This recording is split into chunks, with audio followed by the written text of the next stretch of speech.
Alhamdulillah kita dapat bersama lagi pagi ini untuk menyambung kuliah tafsir struktur makro surah-surah Al-Quran.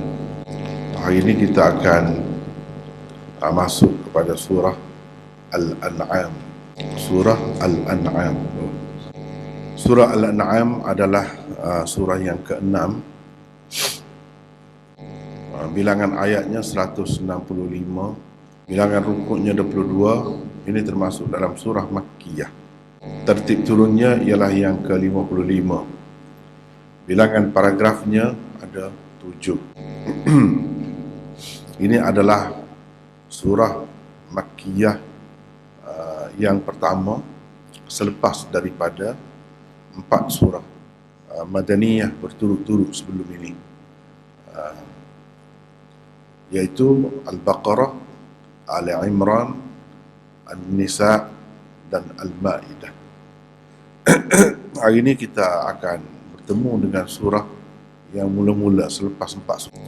Nama surah ini ialah Al-An'am.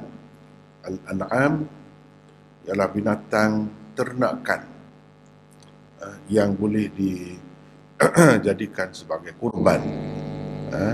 Unta jantan betinanya, lembu jantan betinanya, kambing, biri-biri jantan betinanya, itu termasuk dalam Al-An'am.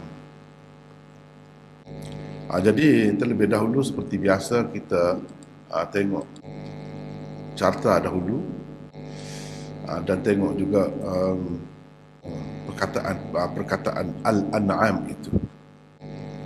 Al-An'am banyak sekali, banyak sekali. Kalau di dalam surah Al-An'am, wa qalu ma fi butuni hadhihi al-an'am khalisatun lidhukurina wa min al-an'ami hamulatan wa farsha. Kemudian di dalam surah-surah lain pun ada. Di dalam surah-surah lain. Kalau kita tengok di dalam surah selepas ni ada sebut ulaika kal an'am. Mereka itu seperti binatang ternakan. Jadi surah A'raf itu lanjutan kepada surah Al-An'am. Lanjutan kepada surah Al-An'am ataupun pendetailan perbincangan secara lebih terperinci tentang apa yang telah tersebut di dalam surah Al-An'am. Baik, terlebih dahulu kita tengok di sini carta surah Al-An'am terlebih dahulu. Apa mesej utama surah ini? Yang pertama, pewaris agama yang ditinggalkan oleh Nabi Ibrahim dan akidah tauhid yang dibawa oleh baginda dari kalangan Bani Ismail, bukan dari kalangan orang-orang kafir Mekah. Bahkan Nabi Muhammad sallallahu alaihi wasallam. Maknanya kalau di kalangan Bani Ismail, kita dah sebut dah sebelum ni, pertikaian yang berlaku kalau kita tengok di kawasan Timur Tengah sekarang ni lah. Dahulunya antara dua anak cucu ni lah, anak cucu Bani Israel dan Bani Ismail. Bani Ismail ni orang-orang Arab lah, orang-orang Arab yang mana ahli kitab panggil mereka itu Al-Ummiyin. Al-Ummiyin. Mereka ini semasa ada Nabi Ibrahim, anaknya Nabi Ismail, dan beberapa lama akidahnya elok, comel, akidahnya betul. Tapi lama-kelamaan jadi terpesong, lari daripada ajaran yang asal, sehingga mereka itu jadi musyrikin. Jadi kafir itu bukan kafir biasa, kafir musyrikin.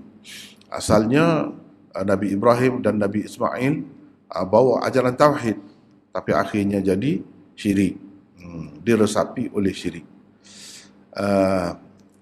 Kemudiannya yang betul-betul mewarisi ajaran Nabi Ibrahimnya, sebab mereka dakwa mereka tu mewarisi ajaran Nabi Ibrahim. Memang banyak sungguh pun ajaran Nabi Ibrahim itu kalau dari segi zahirnya mereka buat, termasuklah dalam berkorban. Dia korban ada dah ada dah tawaf, ada dah buat haji, ada dah. Jadi banyaklah mereka dakwa itu ajaran Nabi Ibrahim. Iktikaf di masjid sudah ada, banyak perkara sudah ada. Cumanya di celah-celah amalan tadi, ibadat-ibadat tadi sudah banyak berubah, diresapi oleh unsur-unsur syirik. Kalau betul-betul seperti yang dibawa oleh Nabi Ibrahim, sebenarnya bukan lagi Bani Ismail yang terdiri daripada orang-orang Arab, yang mana di kalangan mereka itu ketuanya ataupun kumpulan yang dianggap sebagai orang nombor satu lah, kumpulan nombor satu sebagai ketua agama Quraisy. Itu ceritanya. Jadi Quraisy ke ataupun Arab-Arab lain pun dah tak ada dah ajaran tauhid itu pada mereka. Ajaran Nabi Ibrahim yang sebenarnya dibawa oleh Nabi Muhammad sallallahu alaihi wasallam untuk membaiki apa yang rosak dan apa yang selewengkan oleh Bani Ismail sekian lama sebelum itu. Sekian lama sebelum itu. Asalnya tidak juga. Dia 300 tahun sebelum Nabi kita diutuskan, ada satu orang namanya Amr bin Luhai. Inilah orang yang mula-mula bawa penyembahan berhala dan syirik diterima secara meluas. Amr bin Luhai itu dialah, tapi dia ni bukan Quraisy pun. Al-Khuza'i dia, daripada Bani Khuza'ah. Dialah yang pergi ke Syam, pergi merata ni, dia ambil peninggalan lama, berhala-berhala yang dalam Quran dia sebut Ya'uq, Yaguth, Nasr, apa semua tu dia bawa dia bawa ke tanah Arab, ke Jazirah ni, ke semenanjung Arab. Lalu dia perkenalkan di satu tempat, dia berhala ni, lepas tu di tempat lain berhala lain, akhir sekali jadi meluas ajaran sembah berhala tu. Campur dengan hak lain-lain pula, Lat lagi dengan Uzza lagi, jadi banyak berhala tu. Sehingga akhirnya dalam Kaabah tu sendiri ada lebih 300 berhala. 300 berhala. Dan berhala Nabi Ibrahim, Nabi Ismail pun dibuat di dalam Kaabah itu. Dulu ceritanya sebelum Nabi kita hapuskanlah, bila dia menguasai Mekah tu, dia hapuskan semua tu, bersih Kaabah tu. Adapun sebelum itu Nabi Ibrahim ada patung dia duduk pegang anak panah. Lepas tu depan ni dia ada bulat begitu, tempat ni lah tempat melempar, azlam dia panggil, azlam, untuk mengetahui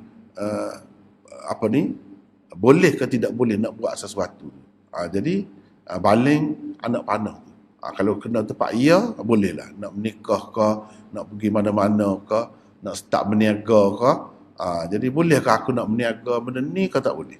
Jadi tanya, jadi sebut baling itu, kalau kena boleh, kalau kena tidak, tak boleh, mereka tidak akan buat.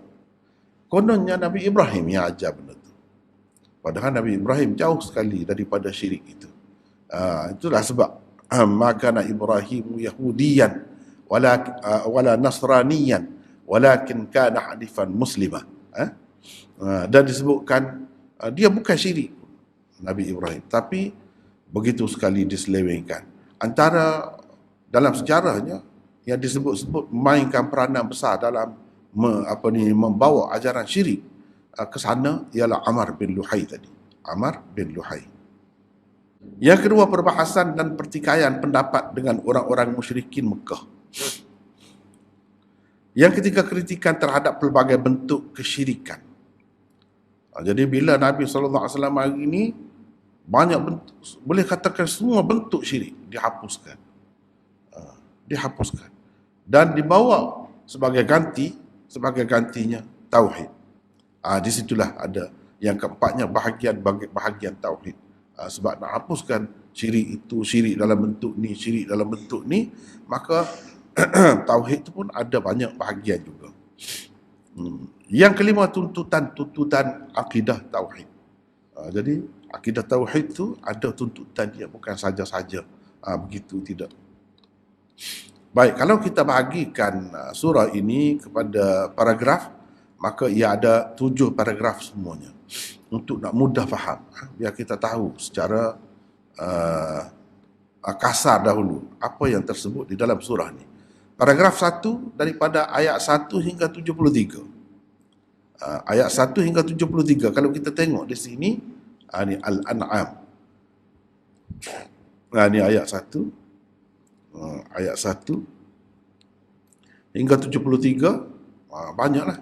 Kalau boleh, yang saya dah sebut dah sebelum ni, kena tanda kalau pakai Quran tu.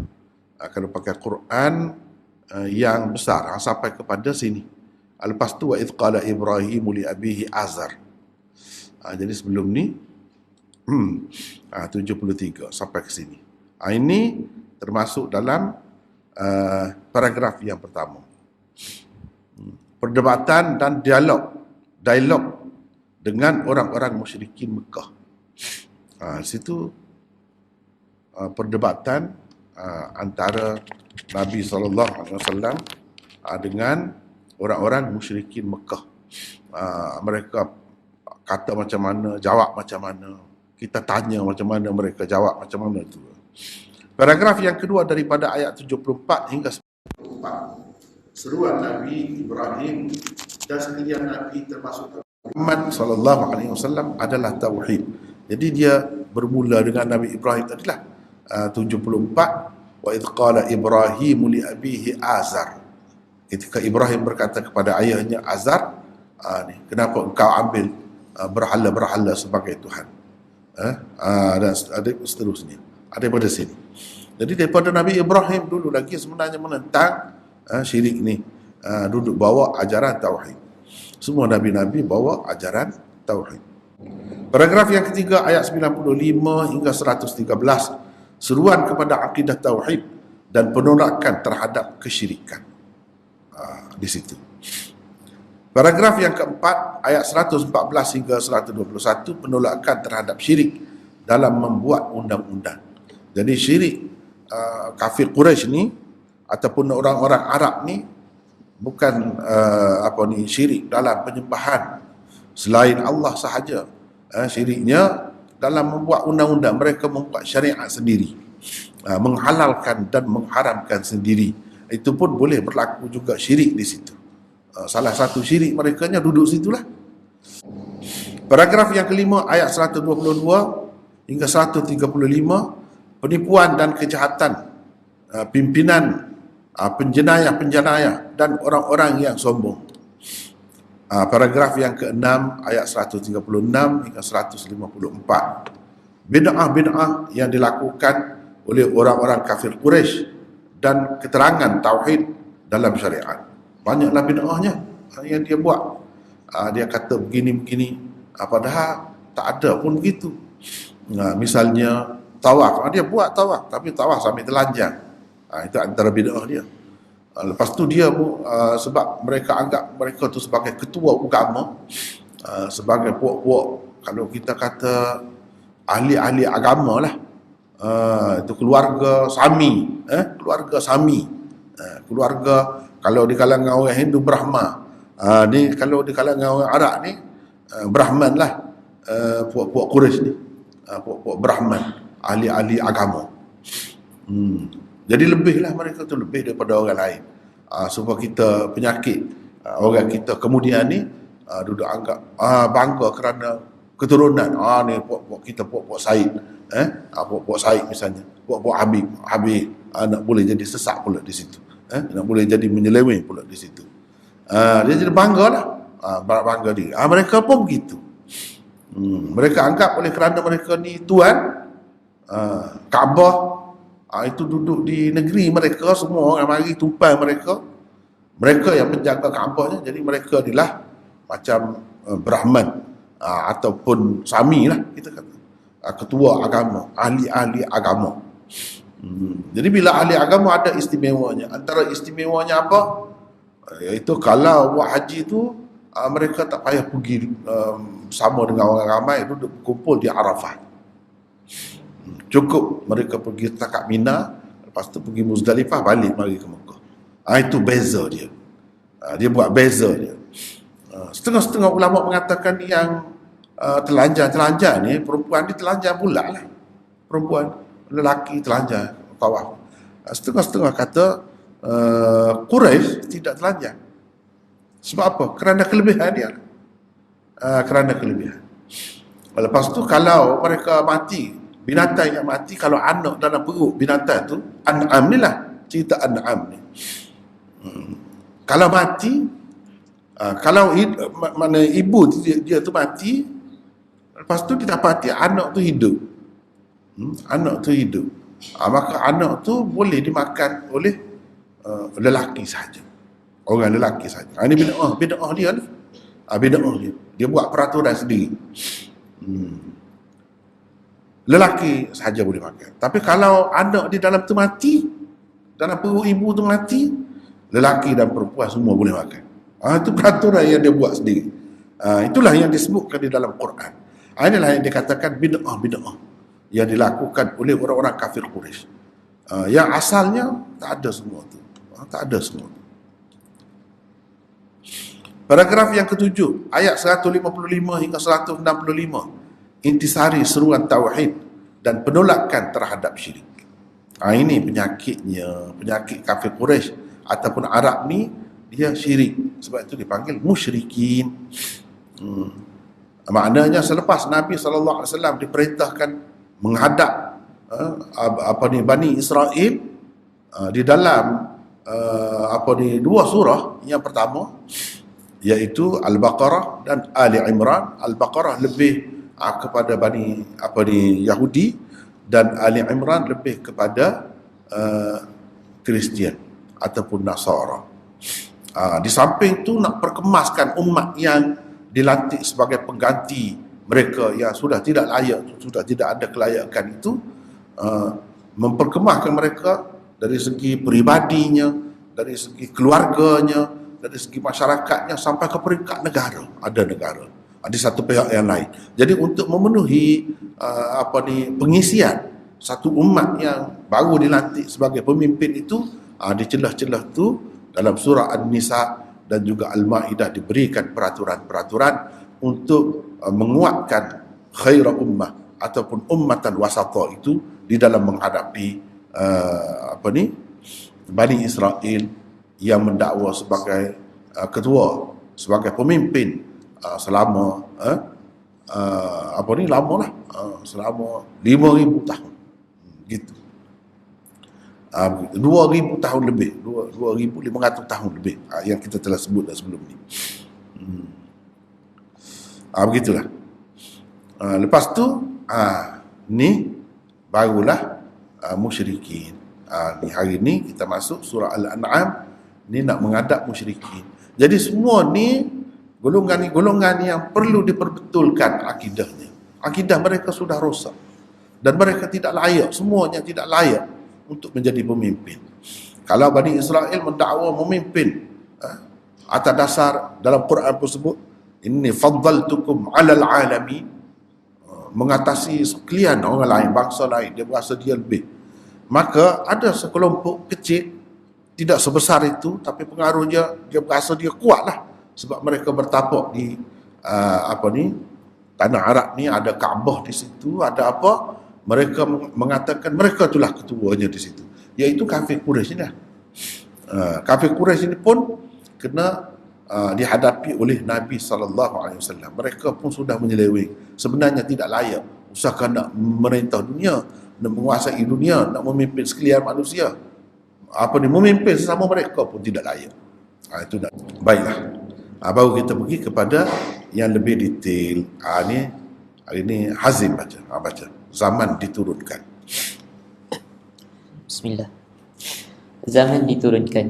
Surah Al-An'am diturunkan di peringkat akhir Rasulullah SAW berada di Mekah, betul-betul sebelum baginda berhijrah pada tahun ke-13 kenabian. Surah ini merupakan intisari dakwah baginda selama 13 tahun di Mekah. Di dalamnya juga terdapat kata dua untuk orang-orang kafir Quraisy di Mekah. Ayat ke-33 berdasarkan hadis yang dhaif mungkin diturunkan berikutan kata-kata Abu Jahal bahawa orang-orang musyrikin Mekah tidaklah mendustakan diri Muhammad. Mereka hanya mengingkari ayat-ayat Al-Quran yang didakwa Muhammad diturunkan kepadanya. Lihat Sunan Tirmizi, kitab tafsir Al-Quran, bab tafsir surah Al-An'am, hadis 3064. Teruskan. Ciri-ciri khusus surah Al-An'am. Pertama, surah Al-An'am merupakan pendedahan tentang kemungkaran-kemungkaran dan jenayah-jenayah yang dilakukan oleh orang-orang musyrikin Mekah. Di dalamnya tersebut bermacam-macam bentuk kesyirikan yang dilakukan mereka. Di dalamnya juga tersebut bermacam-macam jenis tauhid.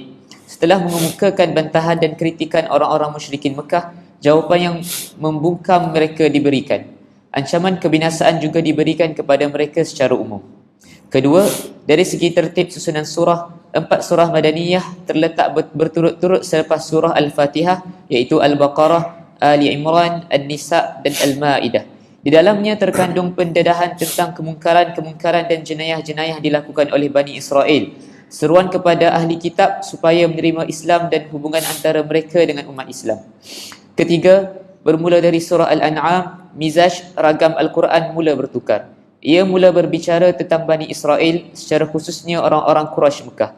2 surah Makiyah bermula dari sini dan pembaca mulai merasa gaya bahasa yang agak berlainan dari gaya bahasa yang terdapat di dalam surah-surah sebelumnya. Baca lagi. Berkaitan dan kesinambungan antara surah Al-An'am dengan surah sebelum dan selepasnya. Pertama, di dalam surah Al-Ma'idah dikemukakan syirk fit tashri' yang tersebar dengan meluas di kalangan Yahudi dan Nasara. Ia menggambarkan sekularisme yang menguasai kehidupan mereka. Di dalam surah Al-An'am pula, selain beberapa perkara yang lain, diterangkan pula syirik fit tashri' yang berlaku di kalangan musyrikin Mekah. Sekejap. Jadi di sini antara syirik yang meluas bukan sahaja di kalangan Bani Israel, Yahudi dan Nasara, bahkan di kalangan Bani Ismail juga berlaku, iaitu syirik fit tashri' namanya. Syirik fit tashri'. Jadi kita ni kan, kalau ada syirik sikit pun tak boleh dah. Orang Islam ni sepatutnya, orang Islam ni baru jadi kuat betul bila tak ada langsung syirik. Jadi syirik fit tashri' ni sampai sekarang ada. Sampai sekarang ada. Jangan kita duduk nampak puak-puak Quraisy dan puak-puak Bani Israel, Yahudi dan Nasara saja yang terlibat. Sekularisme itu syirik fit tashri' lah. Sekularisme dan demokrasi, sungguh demokrasi betul. Demokrasi kalau yang dipopularkan oleh orang kafir itu. Sebab demokrasi ini diberi hak untuk membuat undang-undang. Sekarang ni dalam parlimen. Parlimen itulah yang menentukan boleh ke tidak boleh sesuatu perkara. Misalnya LGBT ni kita nak, boleh ke tidak boleh? Parlimen. Itu syirik fit tashri' lah tu. Apabila Allah SWT kata macam ni, tak boleh, kita kata boleh. Itu syirik fit tashri' lah tu. Dalam membuat peraturan. Jadi sehingga kalau dulu tak boleh buat, jadi boleh buat. Kalau dulu boleh buat, kemudian jadi tak boleh buat. Begitu. Kemudian dibuat tu sebagai undang-undang, peraturan, ketetapan. Dan dianggap itu baik. Itu baik. Jadi benda ni jangan kita nampak dalam sejarah saja. Kita sekarang ni pun terlibat. Kita sekarang ni pun terlibat. Jadi maknanya tidak bersih lah. Itu benarlah dalam Quran kata wa ma yu'minu aktsaruhum billah illa wa hum musyrikun. Tidak beriman kebanyakan manusia dengan Allah melainkan dalam keadaan mereka syirik. Beriman, kita kata kita beriman, ya betul. Kita kata kita Islam, betul.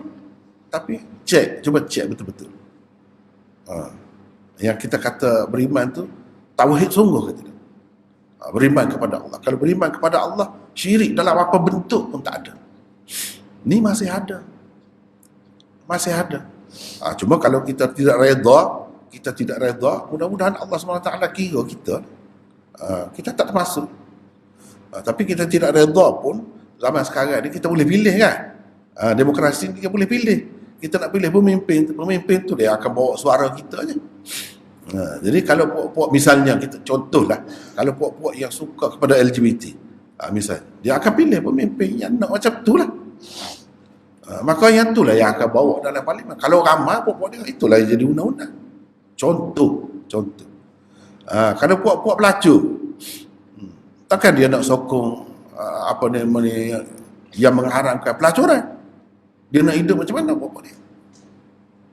Jadi dia akan cari sokong pemimpin yang akan menghalalkan, akan memperjuangkan nasib dia kira nasib. Jadi bila pergi dalam parlimen ramai-ramai, boleh kalau ada lesen contohnya. Itu syirik fit tasyri'. Syirik fit tasyri'. Kalau ada lesen boleh. Jadi ada pelacuran yang seseolahnya yang haram, ada pelacuran yang halal pula. Seseolahnya. Begitu. Itu syirik fit tasyri' lagi. Kalau kita buat begitu, jadi termasuk. Kecuali kalau kita tidak sokong, kita tak terima. Dan kita tahu dah perjuangan orang ni macam ni, perjuangan orang ni macam ni. Tengoklah. Di situlah ujian kepada kita. Syirik fit tasyri'. Apabila kita buat macam-macam peraturan kan, dan yang nak buat peraturan tu bukan orang Islam pun boleh lulus kalau ramai orang bukan Islam. Sebab itu yang kita kata demokrasi ni, kalau kita ambil pun dalam keadaan darurat terpaksa.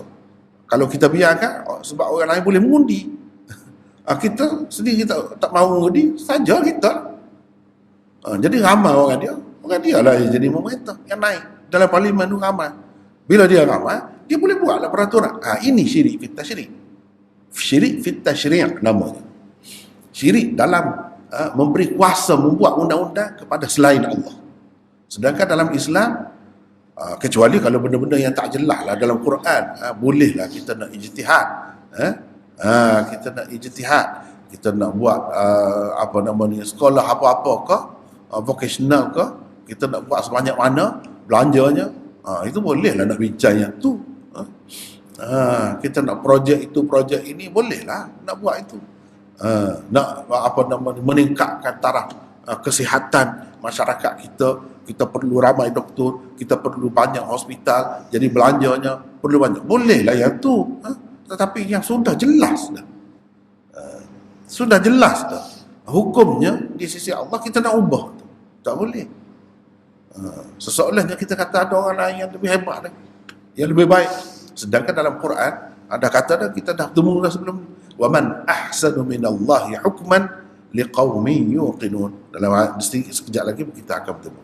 Tidak ada orang lain bagi kita yang lebih baik hukumnya. Tiba-tiba bila kita kata begitu, itulah yang lebih baik. Jadi banyak perkara lah, Di dalam surah Al-An'am, syirik fit tasyri', itu salah satu. Baca lagi seterusnya. Yang kedua, di dalam ayat ke-6 surah Al-An'am, Allah menyebutkan secara umum tentang kebinasaan dan kemusnahan umat-umat yang terdahulu. Di dalam surah Al-A'raf selepas ini pula disebut secara terperinci perihal 6 kaum terdahulu yang dibinasakan. Amaran terakhir diberikan kepada orang-orang kafir Quraisy Mekah. Di dalamnya disebutkan sunnatullah berhubung dengan punca-punca kebinasaan bangsa dan umat manusia, di samping sunnatullah berhubung dengan pertukaran kuasa di antara bangsa dan umat manusia. Ini perkara yang kedua. Kalau kita tengok Al-An'am ni, dia sebut sunnatullah atau peraturan Allah, ketetapan Allah memang begitu. Ketetapan Allah terhadap bangsa-bangsa ni, umat manusia di dunia ini. Jadi sunnatullah ni termasuklah kalau kita tak makan lapar. Itu sunnatullah, ketetapan Allah. Itu boleh dirasa oleh masing-masing orang. Kalau tak makan lapar, tak minum dahaga. Itu ketetapan Allah. Jadi ketetapan Allah bukan itu saja, banyak lagi. Kenapa kita tengok orang tu mati? Dia ada ketetapan dia. Sampai masa dia mati. Orang. Bukan orang saja yang mati. Bangsa pun boleh mati. Itu nak cerita. Walikulli ummatin ajal. Setiap umat ada tempoh dia, masa dia. Ada ajal dia. Bukan dia hidup sepanjang masa. Dulu orang Amerika tak tahu di mana. Tak wujud. Lepas tu baru dia ada. Dia jadi hebat. Lepas tu dia akan hidup selama-lamanya. Tidak. Dulu bangsa Kurdi ada negeri. Ada negara dia sendiri. Sekarang dia tak ada. Bangsa dia ada. Bangsa dia ada, negara tak ada. Dulu ada Sulu. Mana negara dia? Dulu dia ada negara dia, ada negeri dia, Sulu. Ada dengan raja dia? Tak ada. Ni kita nak belajar melalui surah Al-An'am, surah Al-A'raf ni, bagaimana Allah SWT menukar sesuatu bangsa. Dia ada dua, di bawah sunnatullah tu ada dua pecahan. Satu dia panggil Qanun Al-Ihlak, Qanunul Ihlak. Yang kedua Qanun Al-Istibdal. Satu kanun sunnatullah, ketetapan Allah dalam membinasakan sesuatu umat itu. Habis, pupus tu, mati semua.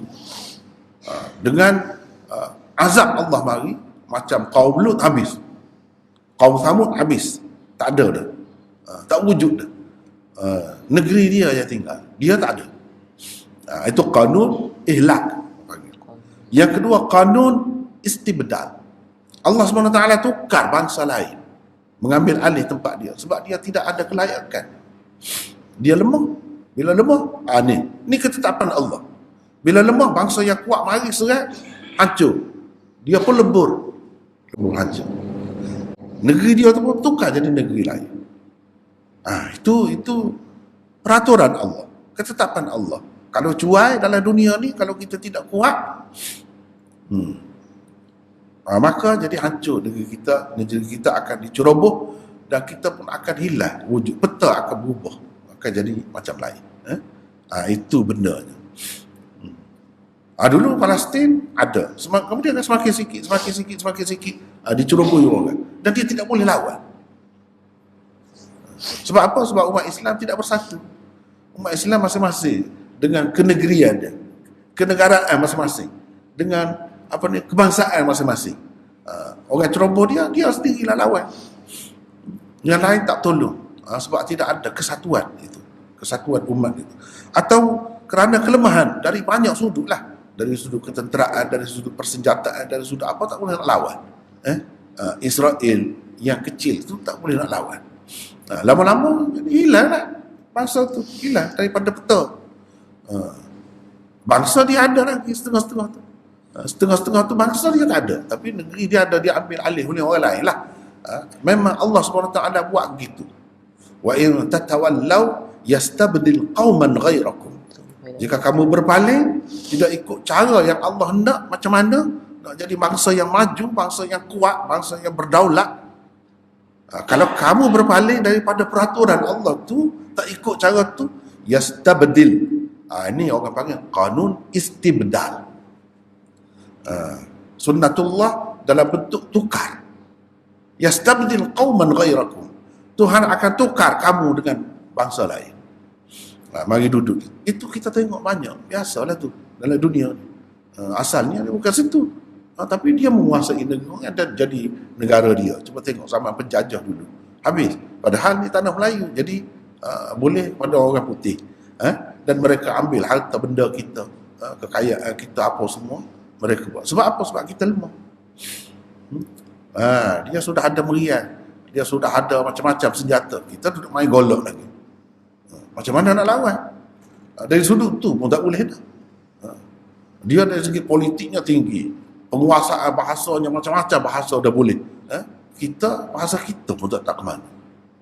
Lemah. Jadi macam mana nak lawan? Jadi nak lawan dia kena kuat bangsa tu, baru boleh. Dia kena maju, baru boleh. Kalau tidak, tak boleh bertahan. Tak boleh bertahan. Kemudian beberapa kata kunci dan tema penting dalam surah Al-An'am. Baca lagi Hazim. Beberapa kata kunci dan tema penting di dalam surah Al-An'am. Maknanya ni tema-tema utama ni. Tajuk-tajuk utama di dalam surah ni yang kita kena perhati. Besar makna dia kalau kita nak simpulkan, dan boleh tengok ayat demi ayat, boleh tengok benda ni. Baik, baca. Pertama, penghinaan terhadap ghairullah yang dijadikan sebagai sembahan dan Tuhan selain Allah. Jadi ghairullah itu makna selain Allah. Teruskan. Soalan-soalan berbentuk monolog untuk menolak pegangan dan kepercayaan orang-orang musyrikin dikemukakan. Untuk menolak sifat rububiyah pada ghairullah, yakni selain Allah, dikatakan Kul aghairallahi abghi rabba, ayat 164. Mana patutkah aku mencari selain Allah sebagai Rabb, patutkah? Ini istifham ni orang panggil istifham ingkari. Kemarin kita bincangkan istifham takriri. Ini istifham ingkari. Jadi patutkah aku ni nak ambil, nak cari Tuhan yang lain selain Allah sebagai Rabb? Ini menolak sifat rububiyah pada ghairullah. Mana selain Allah tidak ada sifat rububiyah, tidak layak menjadi Rabb. Memang bukan Rabb pun. Jadi mana adakah patut? Jawabnya tak patut. Sebab itu aku tak jadi syirik, tak jadi musyrik. Seperti kamu. Ini di sini ayatnya. Baca lagi. B. Untuk menolak ibadat kepada ghairullah, yakni selain Allah, dan syirkun fi du'a, syirik dalam doa. Dikatakan ghairallahi tad'un. Ghairallahi tad'un. Adakah patut kamu berdoa kepada selain Allah? Adakah patut kamu menyembah kepada selain Allah? Maknanya tak patut. Dah tak patut, kenapa sembah juga? Ini dalam surah ni. Maknanya surah ni betul-betul pukul sampai ke akar umbi syirik, kesyirikan. Jadi menghapuskan segala bentuk kesyirikan. Yang mana kadang-kadang kita tengok bunga-bunga dia tu kadang-kadang dia ada juga di kalangan kita. Minta kepada selain Allah ni. Atas nama tawassul lah, pergi ke kubur lah, minta dengan orang lagu. Itu tu bunga dah tu. Madad ya Husain kalau Syiah. Dia dakwa dia Islam. Madad ya Husain. Husain nak madad apa? Nak bagi madad apa? Semasa hidup dia pun dia kena mati. Dia berarti kena bunuh. Dia nak boleh tolong apa? Dia sendiri pun dia tak boleh tolong. Macam mana kita nak minta dengan dia? Kan dari segi logiknya. Setelah dia mati, tak semasa dia hidup dulu pun. Kan dia tak boleh nak lawan dengan lawan dia tu. Sehingga akhirnya kalau dia hebat, betul, mana dia boleh lawan lah. Dia boleh kalahkan musuh tu dengan doa saja. Macam mana kita nak minta dengan dia doa? Syekh Qadir Jalani misalnya. Apa ni? Ya Ghaus A'zam, Al-Ghausul A'zam. Ini gelaran Syekh Qadir Jailani. Ghaus tu apa makna? Pembantu besar, pembantu yang agung. Dia anggap begitu. Itu orang panggil syirik fi doa. Syirik dalam doa. Tak boleh ada syirik dalam doa. Ahli tauhid betul. Iyyaka nasta'in. Hanya engkau tempat kami minta tolong. Macam mana kita nak minta tolong yang lain? Sama ada yang masih hidup ataupun yang telah mati. Yang apa dia masih hidup tu, kalau kita minta dia doa untuk kita tu lain. Minta dia doa tu, minta dengan dia tu. Dia tu ada kuasa. Dia tak apa. Teruskan. C.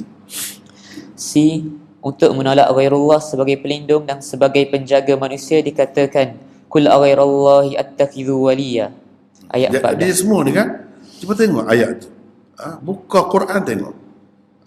Kalau apa ni tak cekap lah, tak boleh bahasa Arab, tak boleh faham tu, tengok terjemahan tu. Ni benar ni lah yang adanya di situ dalam surah ni. Teruskan. D. Untuk menolak kuasa-kuasa pada ghairullah, dikatakan kul anad'u min dunillahi ma la yanfa'una wa la yadurruna. Ayat 71. E. Untuk menolak kekuasaan dan kehakiman ghairullah dan syirkun fit tasyri', dikatakan afa ghairallahi abtaghi hakama. Adakah patut aku mencari pengadil, hakim selain daripada Allah? Ini nak tolak tu lah tu. Qul anad'u min dunillahi ma la yanfa'una wa la yadurruna. Adakah patut kita nak menyeru selain Allah yang tidak dapat memberi munafaat dan tidak dapat memberi mudarat kepada kita? Itu maksudnya. Teruskan. Yang kedua, dalam membantah kepercayaan orang-orang musyrikin yang menyamakan ghairullah dengan Allah, digunakan dua kali lafaz ya'dilun, yakni menyamakan atau mempersekutukan, iaitu pada ayat pertama dan ayat ke-150. Ini orang panggil kata kunci. Kata kunci ni kita kena perhati dalam surah tu. Mungkin kalau kita cari dalam surah lain tak berjumpa perkataan tu. Dan dia sebut tidak sekali. Dia maknanya jadi nak menarik perhatian kita di situ. Itu orang panggil kata kunci. Kata kunci di dalam surah. Mana penting benda tu kena beri perhatian khusus. Ya'dilun. Apa makna ya'dilun? Adalah ya'dilun, menyamakan dan ataupun mempersekutukan Allah. Jadi siapa yang buat begitu? Kalau tidak musyrikin, kalau tidak ahli syirik, Ada ahli tauhid tak akan buat begitu. Teruskan. Untuk menolak syirkun fi dzat, satu dalil akli diletakkan di hadapan mereka bahawa kalau Allah tidak mempunyai isteri atau teman wanita, bagaimana pula dia akan mempunyai anak? Anna yakuna lahu waladun wa lam takul lahu sahibah. Ayat 101. Syirik fi dzat ni makna syirik pada diri. Tuhan ni tidak satu. Macam Kristian tu, Tuhan tu ada anak misalnya. Itu syirik fi dzat. Diri Tuhan tu ada 2, ada 3, ada berapa-berapa, ada 1000, ada 100, ada berapa, ada diri dia tu, ada banyak. Itu makna syirik fi dzat. Jadi Tuhan guna logik di dalam Quran. Macam mana nak ada anak Tuhan kalau dia tak ada isteri atau tak ada teman wanitanya? Macam mana nak ada anak? Logiknya. Dan kalau ada anak, adakah Tuhan ni anak tu, kalau kita kata Nabi Isa tu seperti manusia. Jadi Tuhan ni seperti manusia jugalah. Sedangkan Tuhan ini bukan macam tu. Kalau Tuhan macam tu, dia boleh mati juga sebab Nabi Isa pun boleh mati. Itu logik digunakan. Syirik fi zat tak ada, hanya satu sahaja, Allah. Gitu. Baca lagi. Ketiga, dalam menyabitkan tauhid ilmu, dikatakan Allah lah yang memiliki anak-anak kunci gaib. Ayat 59. Ilmunya meliputi segala sesuatu. Ayat 80. Allah mengetahui tentang segala sesuatu. Ayat 101. Ni tauhid ilmu orang panggil. Jadi di sebalik syirik, banyak bentuk syirik, tauhid pun banyak. Tauhid ilmu. Tauhid ilmu ni nasib baiklah tempat kita ni tak ada lagi ujian tu, fitnah tu. Tapi kalau di Pakistan, di India, di Turki, banyak dah. Kalau di Iran apa tu banyak ilmu. Jadi imam-imam tu mengetahui perkara. Kira-kiranya dia tidak kata Tuhan imam tu, tapi macam Tuhan adalah macam. Itu syirik fil ilm. Syirik dalam ilmu tak ada macam tu. Yang tahu segala-gala perkara gaib ni Allah. Jadi kalau puak-puak berilmu, dia kata Nabi ni tahu. Mula-mula tak tahu habis. Lepas tu Allah SWT bagi tahu belakang kepada dia. Nabi tahu belakang. Ini berbahaya juga ni. Syirik fil ilm. Kita menganggap ada orang lain selain daripada Allah juga mengetahui perkara gaib. Berkongsi dengan Allah. Sehingga dia bagi-bagi pula. Kalau nak tahu perkara gaib berhubung dengan perkara macam ni, kena Tuhan ni. Kalau berhubung dengan perkara ni, kena Tuhan ni. Itu bahaya. Jadi orang Islam tak ada yang mengetahui perkara gaib, hanya Allah sahaja. Orang lain tak ada. Tak ada.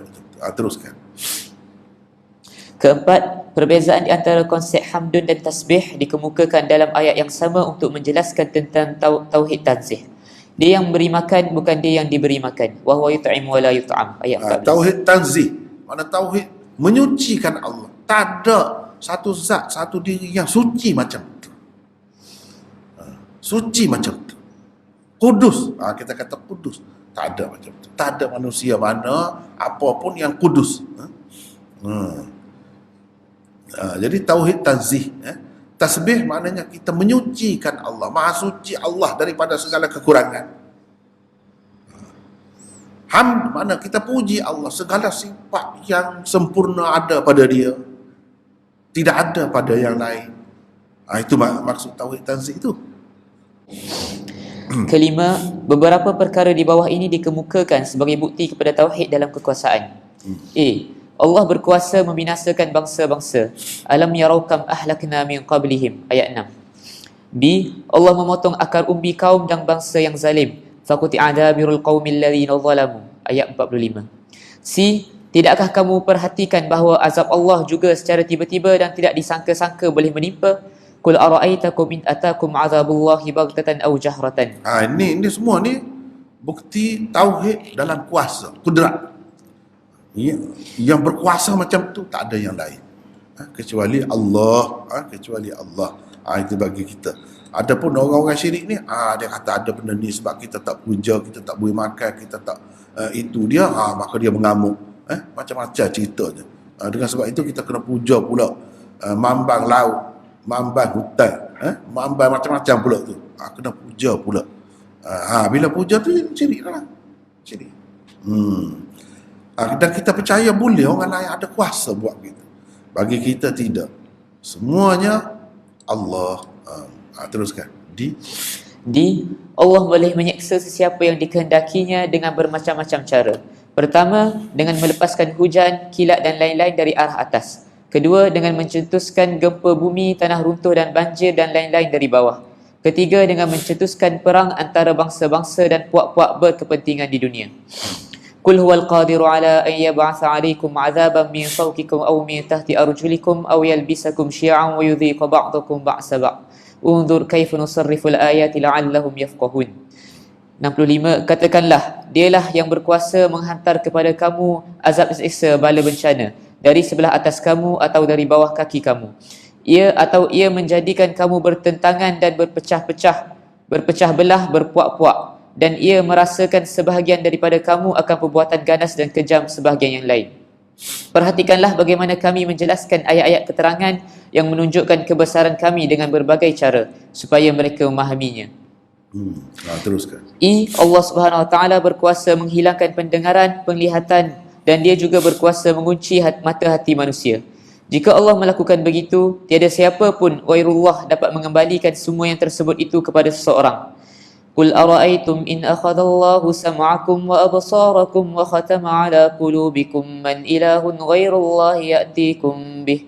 Unzur kaifa nusarriful ayati thumma hum yasdifun. Ayat 46. Katakanlah wahai Muhammad, bagaimana fikiran kamu jika Allah melenyapkan pendengaran serta penglihatan kamu dan ia pula memeteraikan atas hati kamu? Siapakah Tuhan selain Allah yang berkuasa mengembalikannya kepada kamu? Lihatlah bagaimana kami berulang-ulang menerangkan tanda-tanda kebesaran kami dengan berbagai cara. Dalam pada itu, mereka tetap juga berpaling ingkar. Jadi kena ingat satu perkara lagi. Ghairullah. Di dalam surah ni, kata kunci. Yang penting kata kunci itu. Bila banyak tu. Man ilahun ghairullah. Siapa Tuhan selain Allah? Cuba kita tengok. Jadi, bagi kita orang Islam ni, kena percaya apa-apa pun yang berlaku, kan, kita tengah-tengah duduk boleh melihat, tiba-tiba hilang penglihatan. Boleh berlaku macam tu. Allah SWT buat benda macam, bukan ada kuasa lain yang buat gitu. Allah SWT, kalau kita orang beriman pun boleh berlaku. Allah uji kita dengan perkara-perkara seperti itu. Tiba-tiba jadi tuli, tiba-tiba jadi terkunci, mati hati manusia. Tuhan saja boleh buat. Tak ada benda lain, tak ada sesuatu yang lain ghairullah yang dapat buat macam ni. Itulah kuasa Allah. Orang lain tak ada kuasa macam ni, hanya Allah saja ada. Kalau kita kata ada orang lain yang ada kuasa macam ni, syirik. Itulah syirik. Terus. F. Dengan memberi kepada manusia kuasa di bumi, Allah hendak menguji mereka sebenarnya. وهو الذي جعلكم خلائف الأرض ورفع بعضكم فوق بعض درجات ليبلوكم فيما آتاكم إن ربك سريع العقاب وإنه لغفور رحيم. Ayat 165. Dan dialah yang menjadikan kamu khalifah di bumi dan meninggikan setengah kamu atas setengahnya yang lain beberapa darjat, kerana ia hendak menguji kamu pada apa yang telah dikurniakannya kepada kamu. Sesungguhnya Tuhanmu amatlah cepat azab seksanya, dan sesungguhnya ia maha pengampun lagi maha mengasihani. Jadi ni rahsia. Kita manusia ni sebagai apa di bumi? Khalaif. Di dalam surah Al-Baqarah, khalifah. Inni ja'ilun fil ardi khalifah. Bila ramai, sebab kita ni ramai manusia ni. Khalaif. Ini pengganti Allah. Begitu istimewa manusia ni.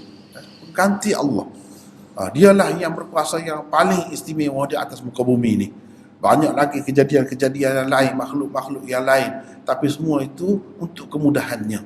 Allah SWT tundukkan, taskhir dia panggil, sakhara lakum ma fis samawati wal ard. Bukan di bumi saja, yang di langit pun Allah SWT tundukkan untuk kita. Tunduk tu makna maksudnya semuanya bekerja untuk kita.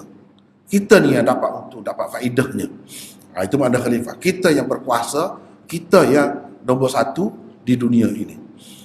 Dan walaupun begitu, tak sama pula keadaan manusia. Tak ada lebih, ada kurang. Walaupun secara keseluruhannya manusia ni semuanya khalifah. Khalifah di bumi ni. tetapi antara sesama mereka tu ada macam-macam darjat pula.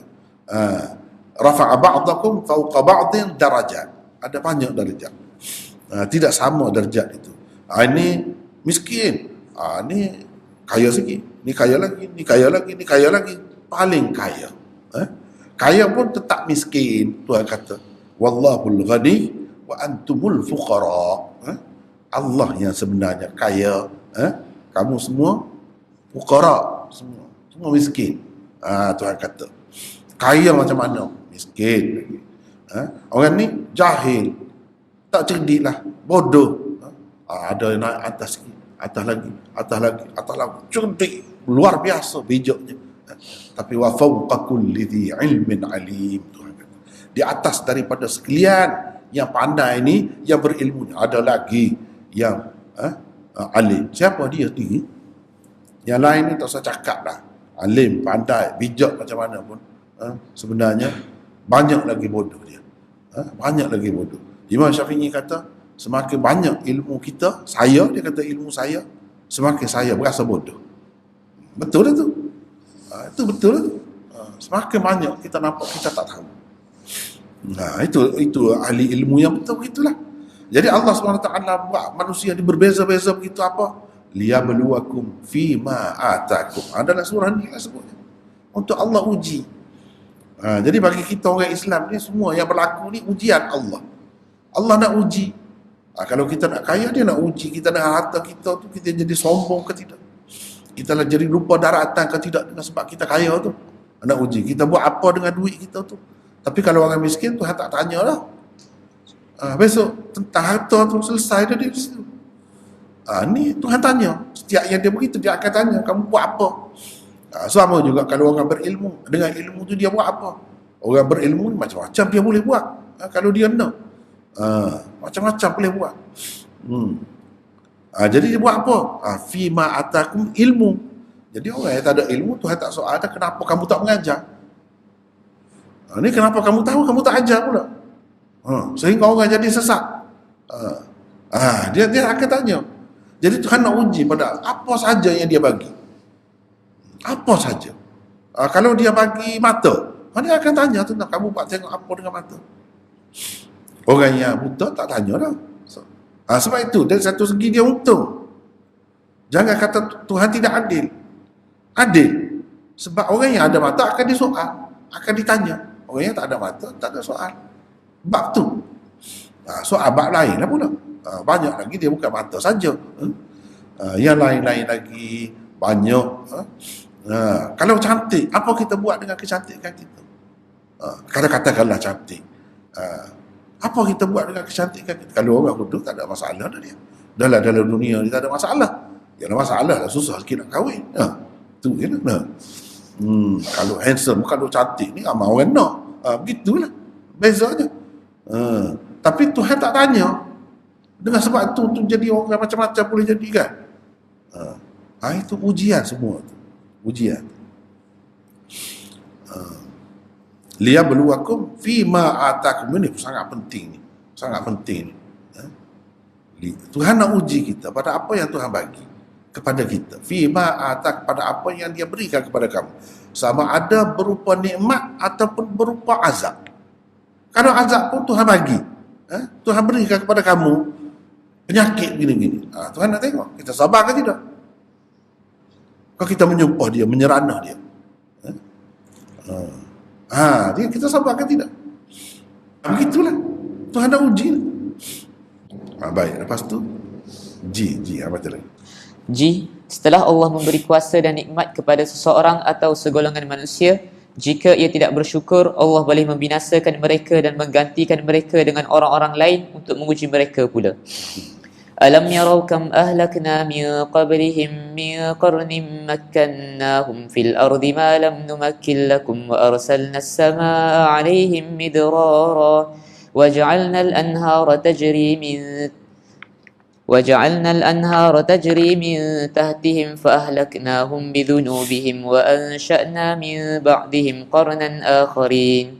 Ayat ke-6. Tidakkah mereka memerhati dan memikirkan berapa banyak umat-umat yang telah kami binasakan sebelum mereka, Padahal umat-umat itu telah kami teguhkan kedudukan mereka di muka bumi dengan kekuasaan dan kemewahan yang tidak kami berikan kepada kamu. Dan kami turunkan hujan atas mereka dengan lebatnya. Dan kami jadikan sungai-sungai mengalir di bawah mereka. Kemudian kami binasakan mereka dengan sebab dosa mereka.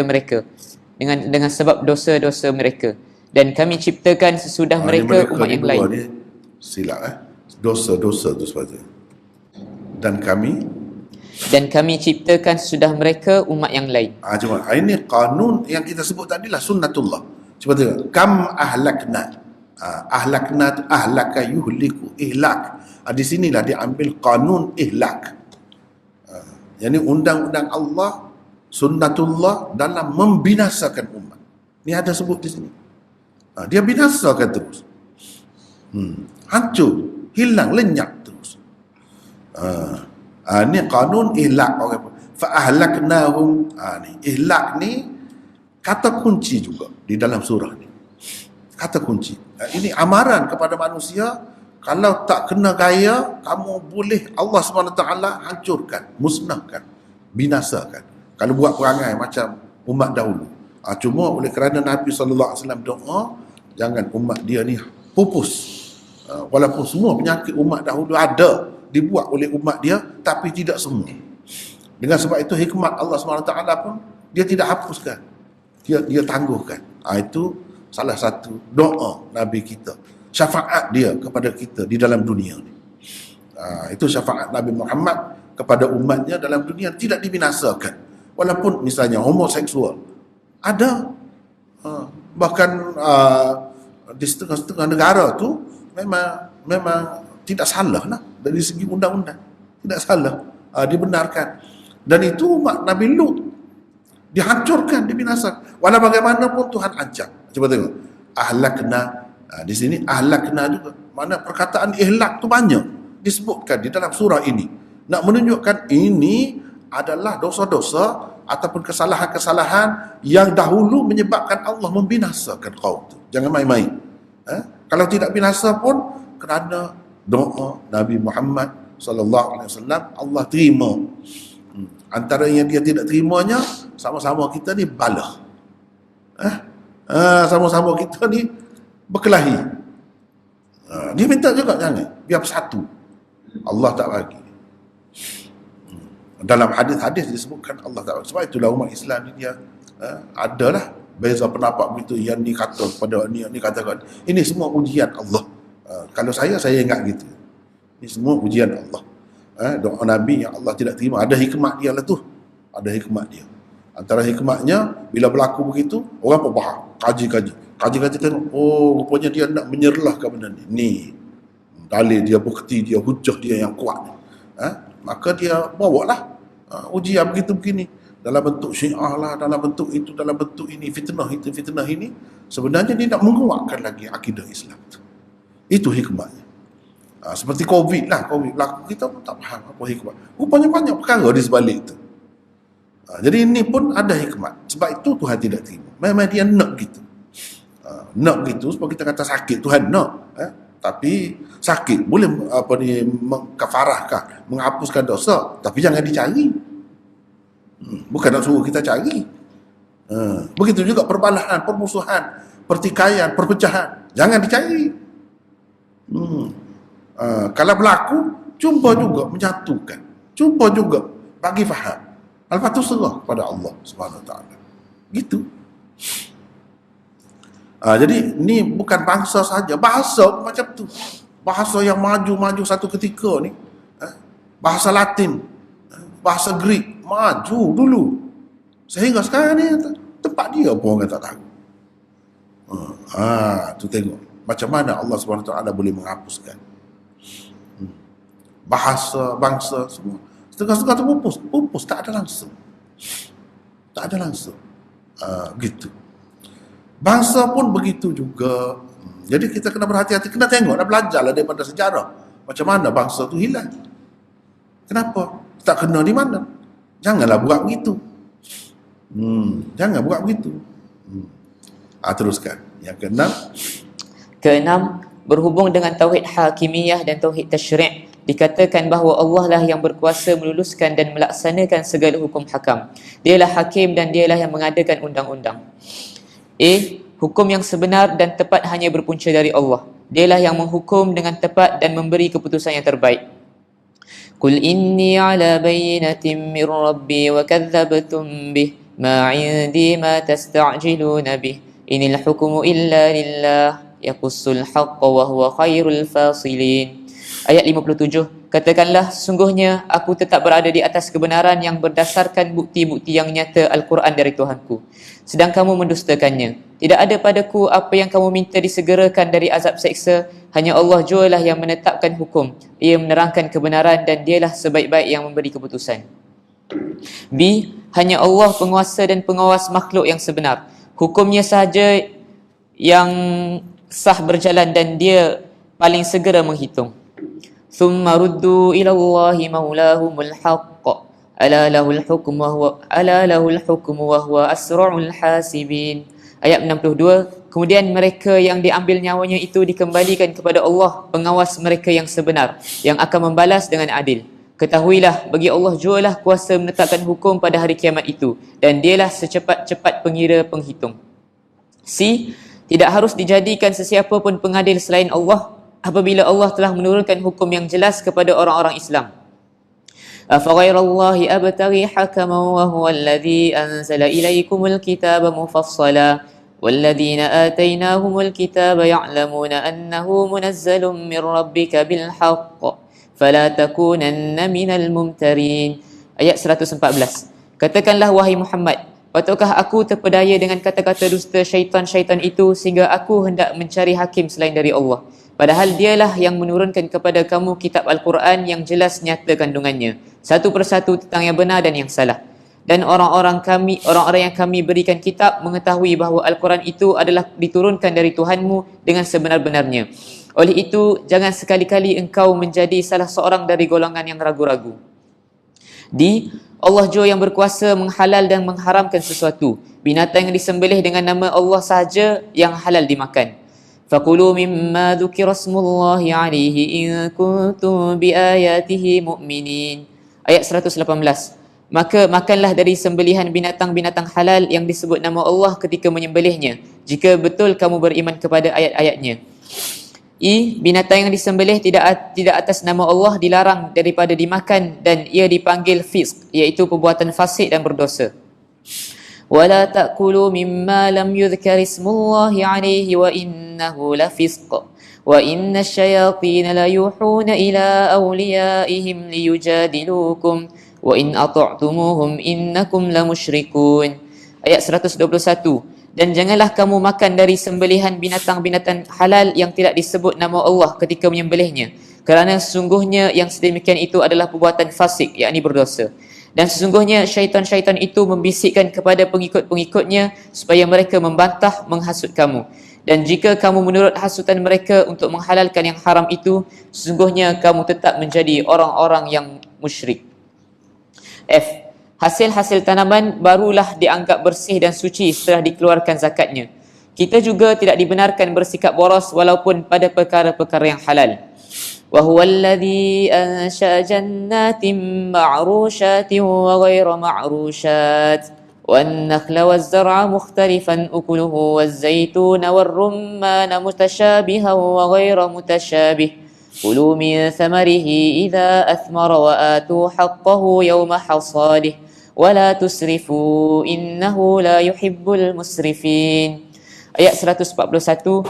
Dan dialah Allah yang menjadikan untuk kamu kebun-kebun yang menjalar tanamannya dan yang tidak menjalar, dan pohon-pohon tamar yakni kurma dan tanaman-tanaman yang berlainan bentuk, rupa dan rasanya, dan buah zaitun dan delima yang bersamaan warnanya atau daunnya dan tidak bersamaan rasanya. Makanlah dari buahnya ketika ia berbuah dan keluarkanlah haknya yakni zakatnya pada hari memetik atau menuainya. Dan janganlah kamu melampau pada apa-apa jua yang kamu makan atau belanjakan. Sesungguhnya Allah tidak suka kepada orang-orang yang melampau. G. Kaedah asas halal dan haram diberikan bahawa di dalam wahyu Allah hanya bangkai, darah yang mengalir, daging babi, sembelihan bukan atas nama Allah itulah yang diharamkan.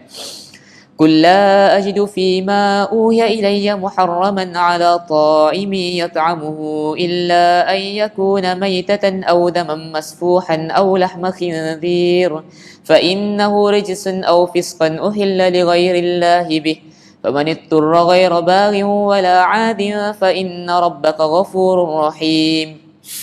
Ayat 145. Katakanlah wahai Muhammad, aku tidak dapati dalam apa yang telah diwahyukan kepadaku sesuatu yang diharamkan bagi orang yang hendak memakannya, melainkan kalau benda itu bangkai atau darah yang mengalir atau daging babi, kerana sesungguhnya ia adalah kotor atau sesuatu yang dilakukan secara fasik, iaitu binatang yang disembelih atas nama lain dari Allah. Kemudian sesiapa yang terpaksa makannya kerana darurat sedang ia tidak menginginkannya dan tidak melampaui batas, maka sungguhnya Tuhanmu Maha Pengampun lagi Maha mengasihani. Antara kesyirikan yang berlaku di kalangan musyrikin Mekah ialah mereka menghalal dan mengharamkan sendiri banyak perkara tanpa mempedulikan syariat Allah. Mereka berkata, ini binatang-binatang ternakan dan hasil-hasil tanaman yang diwakafkan khusus untuk berhala-berhala. وقالوا هذه أنعام وحرث حجر لا يطعمها إلا من نشاء بزعمهم وأنعام حرمت ظهورها وأنعام لا يذكرون اسم الله عليها افتراء عليه سيجزيهم بما كانوا يفترون. Ayat 138. Dan mereka berkata lagi, ini adalah binatang-binatang ternak dan tanaman-tanaman yang dilarang, yang tidak boleh seorang pun memakannya kecuali sesiapa yang kami kehendaki. Menurut anggapan mereka, dan sejenis lagi binatang-binatang ternak yang dilarang menunggangnya, dan sejenis lagi binatang-binatang ternak yang tidak mereka sebutkan nama Allah ketika menyembelihnya. Semuanya itu mereka lakukan dengan berdusta terhadap Allah. Allah akan membalas mereka disebabkan apa yang mereka telah ada-adakan. Mereka juga menganggap anak dalam kandungan binatang ternakan mereka yang dilahirkan hidup hanya halal untuk kalangan lelaki, ia tidak halal untuk orang-orang perempuan. وقالوا ما في بطون هذه الأنعام خالصة لذكورنا ومحرم على أزواجنا وإن يكن ميتة فهم فيه شركاء سيجزيهم وصفهم إنه حكيم عليم. Ayat 139. Dan mereka berkata lagi, apa yang ada dalam perut binatang-binatang ternak itu, jika ia dilahirkan hidup, adalah halal bagi lelaki-lelaki kami dan haram bagi perempuan-perempuan kami. Dan jika ia dilahirkan mati, maka mereka, lelaki dan perempuan, bersekutu padanya, yakni bersama-sama memakannya. Allah akan membalas mereka tentang apa yang mereka tetapkan mengenai halal dan haram itu. Sesungguhnya Allah Maha Bijaksana lagi Maha Mengetahui. Rasulullah SAW dilarang daripada merestui peraturan halal dan haram ciptaan orang-orang musyrikin Mekah yang hanya berasaskan hawa nafsu semata-mata. قل هلم شهداءكم الذين يشهدون أن الله حرم هذا فإن شهدوا فلا تشهد معهم ولا تتبع أهواء الذين كذبوا بآياتنا والذين لا يؤمنون بالآخرة وهم بربهم يعدلون. Ayat 150. Katakanlah, bawalah saksi-saksi kamu memberi keterangan bahawa Allah mengharamkan benda-benda yang kamu haramkan ini. Kemudian jika mereka tergamak menjadi saksi secara dusta, maka janganlah engkau turut sama membenarkan mereka. Dan janganlah engkau turut hawa nafsu orang-orang yang mendustakan ayat-ayat keterangan kami. Dan orang-orang yang tidak beriman kepada hari akhirat, sedang mereka pula menyamakan sesuatu yang lain dengan Tuhan mereka. Allah Subhanahu Wa Taala mengharamkan syirik, derhaka kepada ibu bapa, membunuh anak-anak, melakukan perkara yang keji, baik yang nyata atau tersembunyi, dan membunuh tanpa sedar.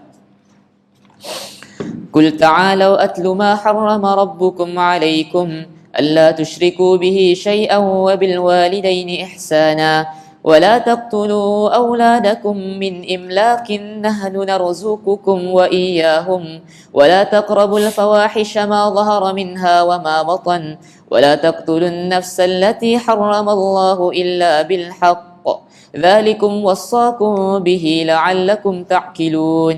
Ayat 151.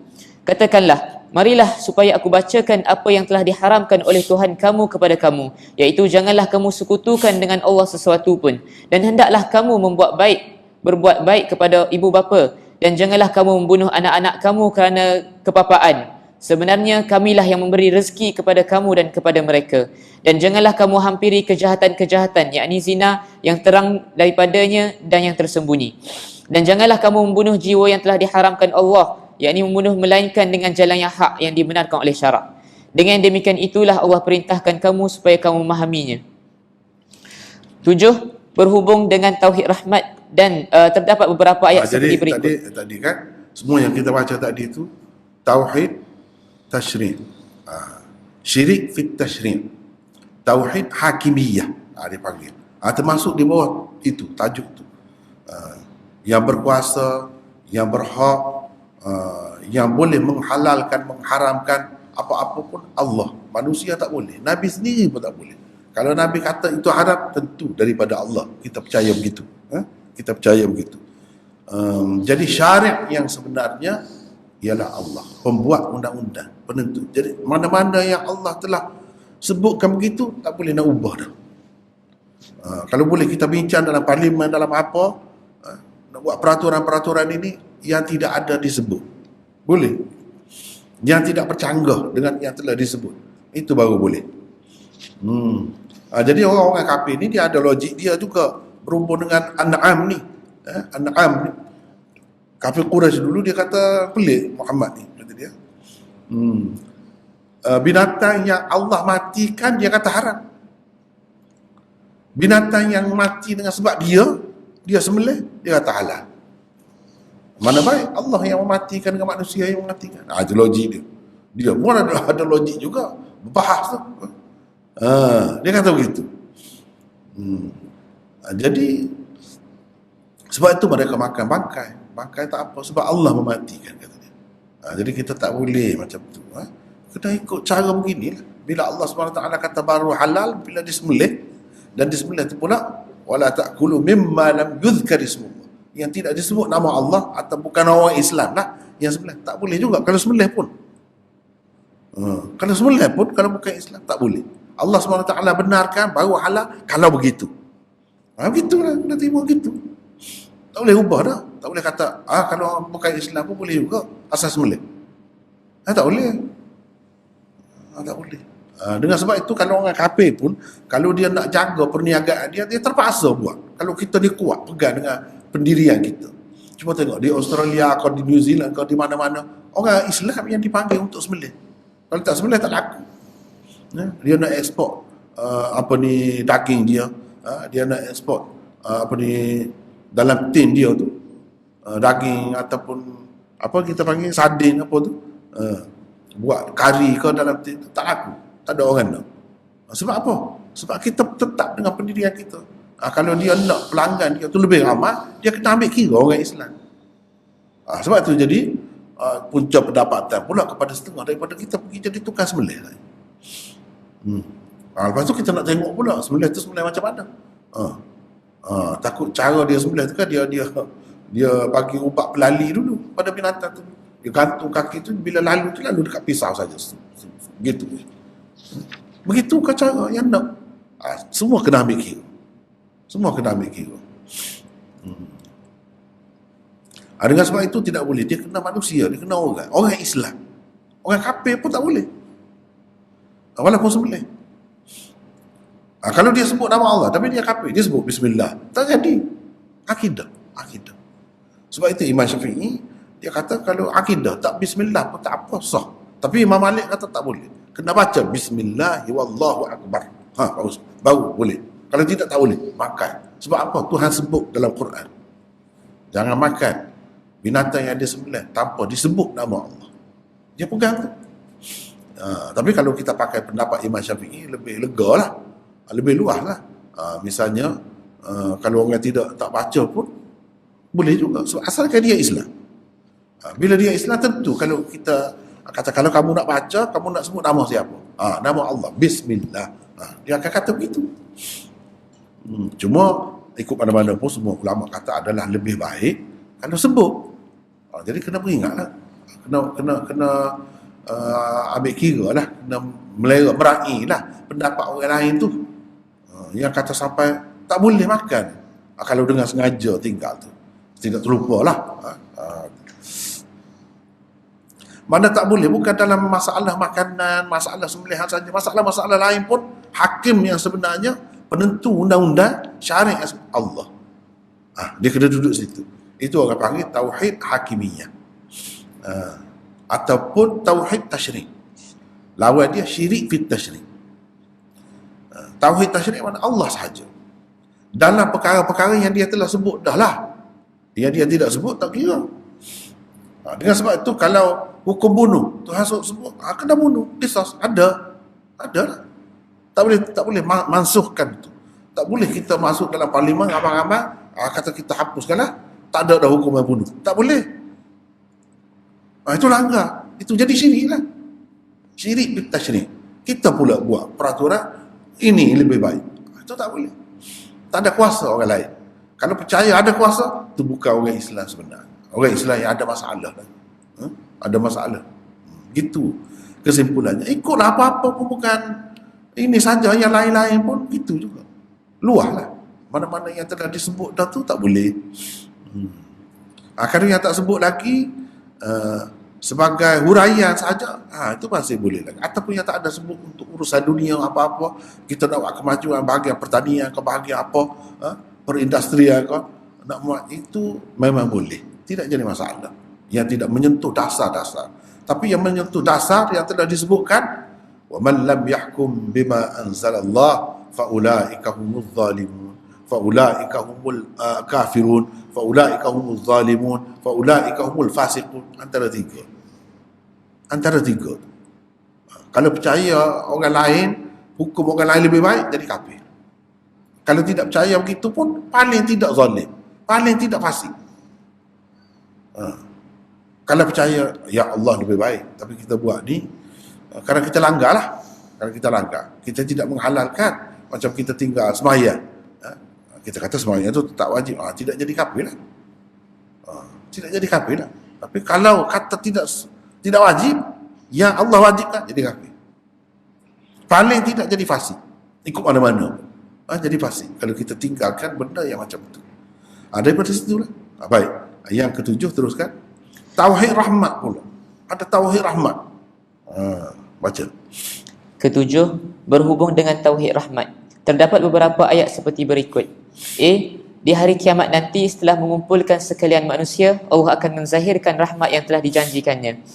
Kulli man ma fis samawati wal ard kullillah kataba ala nafsihi rahmah la yajma'annakum ila yaumil qiyamati la raiba fihi alladzina khasiru anfusahum fahum la yu'minun. Ayat 12. Bertanyalah wahai Muhammad, hak milik siapakah segala yang ada di langit dan di bumi? Katakanlah semuanya itu adalah milik Allah. Ia telah menetapkan atas dirinya memberi rahmat. Demi sungguhnya ia akan menghimpunkan kamu pada hari kiamat yang tidak ada sebarang syak padanya. Orang-orang yang merugikan diri sendiri dengan mensia-siakan penggunaan Allah, maka mereka dengan sebab yang tersebut tidak beriman. B. Maksud rahmat Allah di hari kiamat ialah manusia diselamatkan daripada azabnya. Itulah kejayaan di hari kiamat. Man yusraf anhu yawma idzin faqad rahimah wa dzalikal fawzul mubin. Ayat 16. Sesiapa yang dijauhkan azab daripadanya pada hari itu, maka sungguhnya Allah telah memberi rahmat kepadanya, dan itulah kejayaan yang jelas nyata. C. Allah telah menetapkan rahmat atas dirinya bahawa orang-orang yang melakukan keburukan tanpa pengetahuan dan kesedaran dan ia memperbaiki dirinya, Allah akan mengampuninya dan merahmatinya. وَإِذَا جَاءَكَ الَّذِينَ يُؤْمِنُونَ بِآيَاتِنَا فَقُلْ سَلَامٌ عَلَيْكُمْ كَتَبَ رَبُّكُمْ عَلَى نَفْسِهِ الرَّحْمَةِ أَنَّهُ مَنْ عَمِلَ مِنْكُمْ سُوءًا بِجَهَالَةٍ ثُمَّ تَابَ مِنْ بَعْدِهِ وَأَصْلَحَ فَأَنَّهُ غَفُورٌ رَحِيمٌ. Ayat 54. Dan apabila orang-orang yang beriman kepada ayat-ayat keterangan kami itu datang kepadamu dengan tujuan hendak bertaubat dari dosa-dosa mereka, maka katakanlah, mudah-mudahan kamu beroleh selamat. Tuhan kamu telah menetapkan bagi dirinya untuk memberi rahmat yang berlimpah-limpah. Bahwasanya siapa di antara kamu yang melakukan kejahatan dengan sebab kejahilannya, kemudian ia bertaubat sesudah itu dan berusaha memperbaiki amalannya, maka sungguhnya Allah Maha Pengampun lagi Maha Mengasihani. D. Rahmat Allah sangat luas. Bagaimanapun tidak akan berlaku ketidakadilan di hari kiamat nanti. Orang-orang yang benar-benar bersalah tidak dapat mengelak diri daripada azab Allah. فَإِنْ كَذَّبُوكَ فَقُلْ رَبُّكُمْ ذُو رَحْمَةٍ وَاسِعَةٍ وَلَا يُرَدُّ بَأْسُهُ عَنِ الْقَوْمِ الْمُجْرِمِينَ. Ayat 147. Kemudian jika mereka mendustakanmu wahai Muhammad, maka katakanlah, Tuhan kamu mempunyai rahmat yang luas melimpah ruah dan azab seksanya tidak dapat ditolak dari kaum yang berdosa. Salah satu bukti rahmat Tuhan yang luas itu ialah dia menggandakan pahala kepada manusia. Satu kebaikan diganda 10, sedangkan balasan kepada kejahatan pula tidak diganda. Man jaa bil hasanati falahu 'asyru amsalha wa man jaa bis sayyi'ati fala yujza illa mithlaha wa hum la yuzlamun. Ayat 160, sesiapa yang membawa amal kebaikan pada hari kiamat, maka baginya balasan 10 kali ganda dari kebaikan yang sama dengannya. Dan sesiapa yang membawa amal kejahatan, maka ia tidak dibalas melainkan kejahatan yang sama dengannya, sedang mereka tidak dianiaya sedikit pun. Allah menerangkan dengan jelas kepada manusia bahawa dia telah menjadikan mereka sebagai khalifah di muka bumi dan melebihkan sebahagian mereka dari sebahagian yang lain untuk menguji mereka pada apa yang dikurniakan kepada mereka. Kepada yang gagal dalam ujian, dia adalah sari'ul iqab, yakni maha segera menyeksa. Dan kepada yang lulus dalam ujian, dia adalah ghafurur rahim, yakni maha pengampun lagi maha penyayang. وهو الذي جعلكم خلائف الأرض ورفع بعضكم فوق بعض درجات ليبلوكم فيما آتاكم إن ربك سريع العقاب وإنه لغفور رحيم. Ayat 165, dan dialah yang menjadikan kamu khalifah di bumi dan meninggikan setengah kamu atas setengah yang lain beberapa darjat, kerana ia hendak menguji kamu pada apa yang telah dikurnianya kepada kamu. Sungguhnya Tuhanmu amatlah cepat azab seksanya dan sungguhnya ia maha pengampun lagi maha mengasihani. Sekejap. Jadi tauhid rahmat ni kita kena percaya Allah sahaja yang ada sifat rahmat macam tu, macam perincian tadi. Semua yang kita sebut ni dalam surah ni, betapa surah ni begitu kuat, begitu jelas memperincikan tentang tauhid dan syirik. Segala bentuk syirik dibuang, ditolak, dan segala bentuk tauhid diperkenalkan di sini. Jadi tauhid rahmat itu macam itulah. Tuhan yang bersifat dengan rahmat, Ar-Rahmanir Rahim, itu pun rahmat juga. Daripada rahmat juga, yang mempunyai rahmat sebegini, ya, seperti yang disebut tadi dalam Quran yang kita baca tadi dalam surah ni, itu hanya ada pada Allah sahaja. Orang lain tak ada. Orang lain tak ada. Teruskan. 8. Musyrikin Mekah diminta supaya beriman kepada Quran yang penuh dengan keberkatan. Mereka hendaklah mengikutinya. Dengan mengikutinya sahaja mereka akan mendapat rahmat. وَهَذَا كِتَابٌ أَنزَلْنَاهُ مُبَارَكٌ مُصَدِّقُ الَّذِي بَيْنَ يَدَيْهِ وَلِتُنذِرَ أُمَّ الْقُرَى وَمَنْ حَوْلَهَا وَالَّذِينَ يُؤْمِنُونَ بِالْآخِرَةِ يُؤْمِنُونَ بِهِ وَهُمْ عَلَى صَلَاتِهِمْ يُحَافِظُونَ. Ayat 92. Dan ini ialah kitab Al-Quran yang kami turunkan, yang mengandungi berkat banyak faedah-faedah dan manfaatnya, lagi mengesahkan kebenaran kitab-kitab suci yang diturunkan sebelumnya, dan supaya engkau memberi peringatan kepada penduduk Ummul Qura, yakni Mekah, serta orang-orang yang tinggal di kelilingnya, dan orang-orang yang beriman kepada hari akhirat. Mereka beriman kepada Al-Quran dan mereka tetap mengerjakan dan memelihara sembahyangnya. وَهَذَا كِتَابٌ أَنزَلْنَاهُ مُبَارَكٌ فَاتَّبِعُوهُ وَاتَّقُوا لَعَلَّكُمْ تُرْحَمُونَ. Ayat 155. Dan ini sebuah kitab Al-Quran yang kami turunkan, yang ada berkatnya, yakni banyak manfaatnya. Oleh itu, hendaklah kamu menurutnya dan bertakwalah kepada Allah. Mudah-mudahan kamu beroleh rahmat. 9. Mereka diseru kepada Tauhid Siratul Mustaqim dan Al-Quran. Dikatakan kepada orang-orang musyrikin Mekah bahawa Rasulullah SAW benar-benar mengikuti agama Ibrahim. Nabi Ibrahim AS dahulu adalah ahli Tauhid. Dia bukan termasuk di kalangan orang-orang musyrikin. Qul innani hadani rabbi ila siratim mustaqimin dina qiyaman millati Ibrahim hanifa. Millata.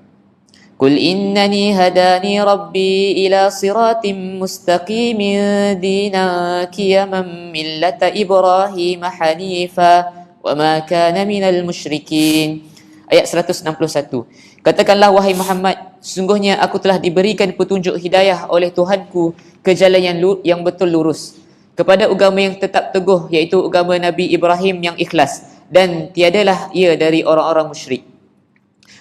Orang-orang musyrikin Mekah diseru supaya mengikuti jalan yang benar, jalan yang lurus yang dibawa oleh Rasulullah SAW. Itulah jalan tauhid dan satu-satunya jalan keselamatan.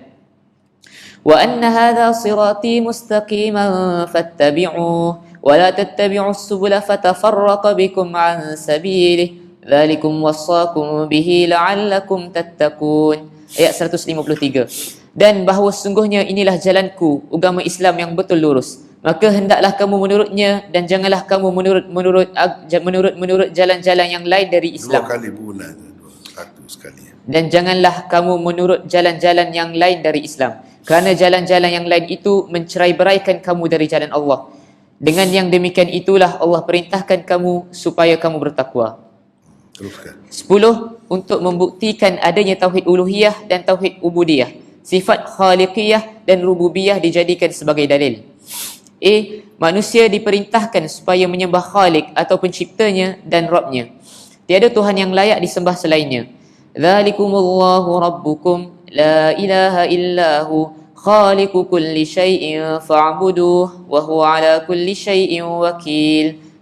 Ayat 102. Yang demikian sifat-sifatnya dan kekuasaannya ialah Allah Tuhan kamu. Tiada Tuhan yang berhak disembah melainkan Dia, yang menciptakan tiap-tiap sesuatu, maka beribadahlah kamu kepadanya. Dan ingatlah Dialah yang mentadbirkan segala-galanya. B. Rasulullah SAW diperintahkan supaya mengikut wahyu yang diturunkan kepadanya dan menerima hanya Allah sebagai Tuhan yang layak disembah. Baginda juga diperintah supaya berpaling dan tidak menghiraukan orang-orang musyrikin. Ittabi' ma uhiya ilaika min rabbik la ilaha illahu wa a'rid 'anil musyrikin. Ayat 106. Ikutlah apa yang telah diwahyukan kepadamu dari Tuhanmu. Tiada Tuhan yang berhak disembah melainkan Dia, dan berpalinglah dari orang-orang musyrik. Jadi dengan itu habislah surah Al-An'am. Jadi begitu detail tentang syirik dan tauhid.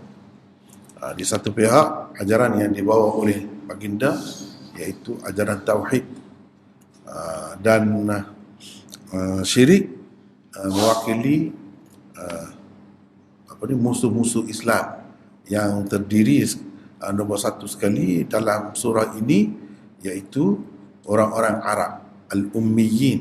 Al-ummiyin maksudnya orang-orang Arab, yang mana ketua mereka ialah orang-orang kafir Quraisy. Itulah keterangan di dalam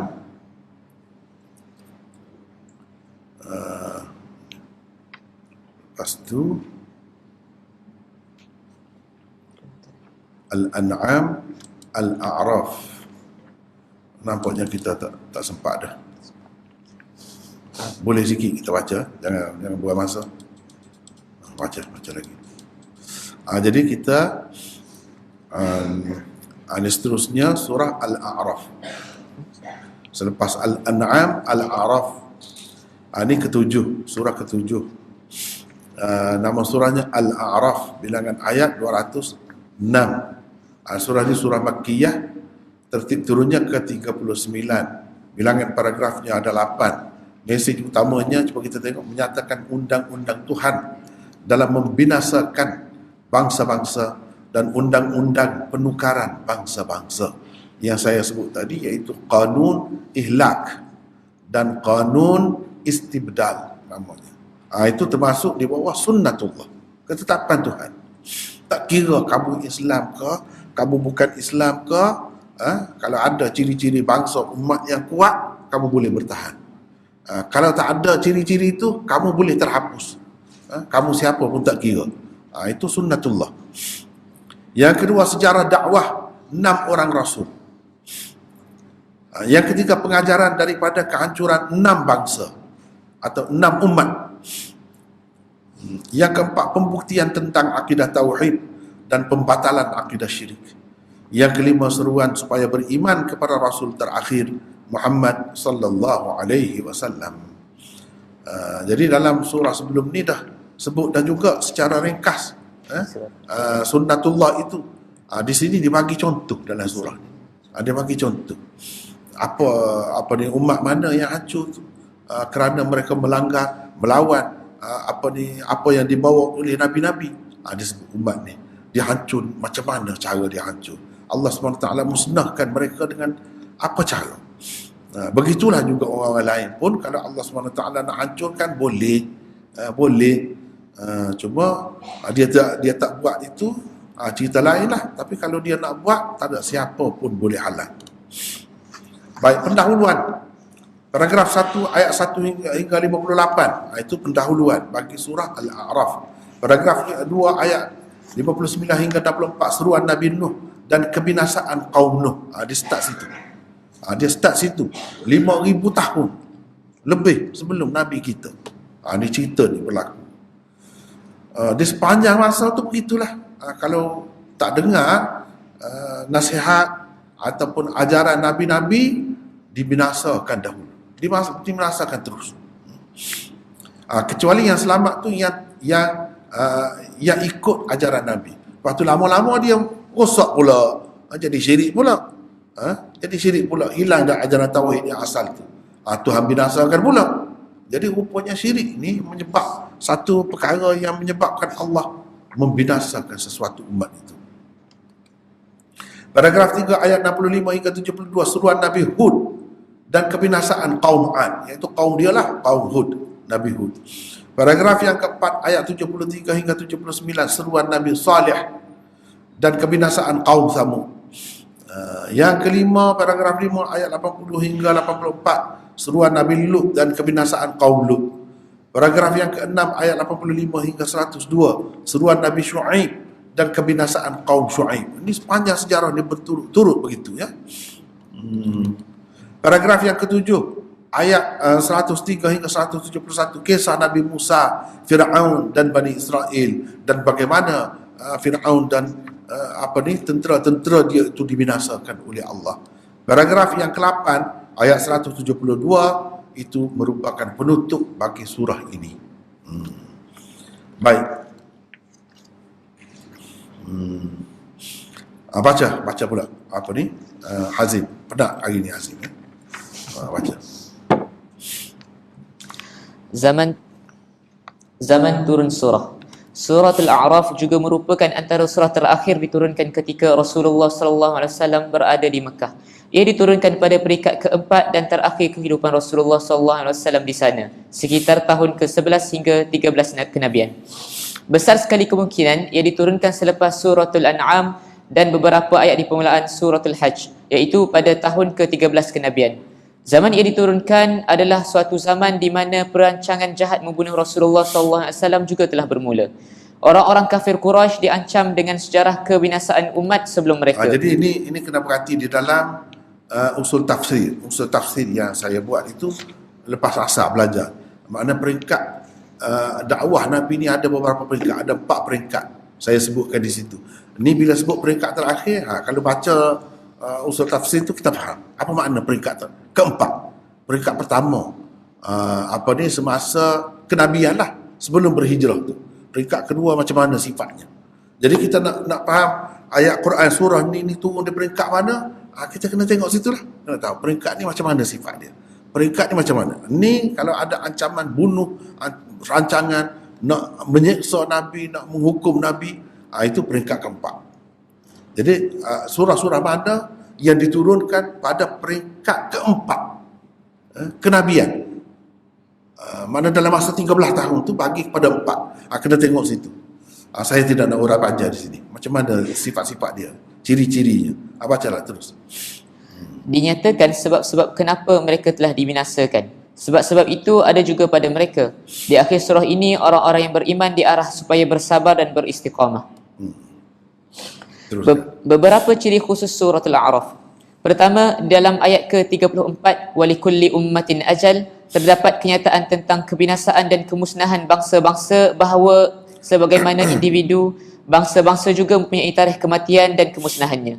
Apabila sampai waktu itu, tiada lagi peluang untuk mereka menolaknya. Ayat 34. Walikulli ummatin ajal, fa idza jaa ajaluhum la yastakhiruna sa'atan wa la yastaqdimun. Kedua, surah ini mengandungi sunnatullah dalam membinasakan umat manusia dan sunnatullah dalam menggantikan mereka dengan umat yang lain, di mana Allah setelah memberi peluang kepada bangsa-bangsa untuk beberapa ketika membinasakannya. Pada ketika itu, orang-orang yang baik diselamatkan, kemudian suatu bangsa dan kaum yang lain pula akan memegang kuasa dan mengambil alih tempat umat sebelumnya. Ketiga, dari segi susunan ayat, suratul A'raf kelihatan menyerupai surah Hud. Kedua-dua surah mengandungi 8 paragraf. Di antara pendahuluan dan penutupnya terdapat 6 peristiwa kebinasaan beberapa kaum dan umat di samping penggantian mereka dengan kaum dan umat yang lain. Melalui peristiwa-peristiwa itu, manusia difahamkan tentang sunnatullah dalam membinasakan bangsa-bangsa dan sunnatullah dalam menggantikan mereka dengan bangsa-bangsa yang lain. Sekejap. Kita berhenti setakat tu, rehat, lepas tu kita sambung. Kita sambung lagi perbincangan kita tadi, berhenti setakat ni kan. Pertalian dan kesinambungan. Baca situ. Baca. Bismillah. Pertalian dan kesinambungan di antara suratul A'raf dengan surah sebelum dan selepasnya. Pertama, apa yang tersebut secara umum berkenaan dengan Bani Israel dalam bahagian pendahuluan suratul Baqarah diulangi di dalam suratul A'raf untuk Bani Ismail pula dalam satu gaya cerita yang baharu. Kedua, di dalam suratul An'am disebutkan tentang kebinasaan beberapa kaum secara umum melalui ayat ke-6-nya. Di dalam suratul A'raf ini terdapat perincian tentang kebinasaan 6 kaum secara berturut-turut. Ketiga, di dalam suratul Anfal selepas ini ada hukum tentang jihad. Suratul A'raf menjelaskan bagaimana Allah membinasakan bangsa-bangsa dan umat-umat yang jahat secara langsung. Di dalam 2 surah selepasnya pula Allah menyatakan bagaimana orang-orang yang jahat itu dibinasakan secara tidak langsung melalui orang-orang Islam. Maksud secara langsung, secara tidak langsung tu, secara langsung tu Allah SWT menurunkan azab daripadanya lah, dalam macam-macam bentuk daripada Allah. Mana tak ada campur tangan manusia. Adapun kebinasaan puak Quraisy ini, dia melalui orang Islam. Yang dengan berperang dengan orang Islam, ketua-ketua kafir Quraisy itu mati. Itu pun binasa juga, satu bentuk binasa juga. Dan hilanglah kuasa mereka. Kuasa mereka di Mekah tu hilang. Hilang kuasa. Teruskan. Beberapa kata kunci dan tema penting surah. Pertama, kebinasaan dan pemusnahan bangsa-bangsa. Manusia diperingatkan supaya mengambil iktibar daripada kebinasaan dan kemusnahan bangsa-bangsa dan umat-umat sebelum mereka. Allah telah membinasakan segolongan manusia ketika mereka sedang tidur atau ketika mereka sedang berehat di waktu siang. Ayat 4. Wa kam min qaryatin ahlaknaha faja'aha ba'suna bayatan aw hum qailun. Surah ini mengemukakan kisah kebinasaan 6 kaum. Ia menyebutkan juga jenayah-jenayah yang dilakukan mereka. Cara mereka dibinasakan juga dijelaskan. Kebinasaan kaum Nuh. Kebinasaan kaum Nuh telah berlaku kira-kira 3,500 tahun sebelum Masihi kerana kesalahan mendustakan Nabi Nuh. Kaumnya telah ditenggelamkan. Ayat 64. فَكَذَّبُوهُ فَأَنْجَيْنَاهُ وَالَّذِينَ مَعَهُ فِي الْفُلْكِ وَأَغْرَقْنَا الَّذِينَ كَذَّبُوا بِآيَاتِنَا. Kebinasaan kaum Hud, kaum Ad. Kebinasaan kaum Ad telah berlaku kira-kira 3,000 tahun sebelum Masihi kerana mendustakan Rasul yang diutuskan kepada mereka. Kaum Ad telah dibinasakan dengan angin yang kencang. Orang-orang yang beriman kepadanya pula diselamatkan. Ayat 72. فَأَنْجَيْنَاهُ وَالَّذِينَ مَعَهُ بِرَحْمَةٍ مِنَّا وَقَطَعْنَا دَابِرَ الَّذِينَ كَذَّبُوا بِآيَاتِنَا.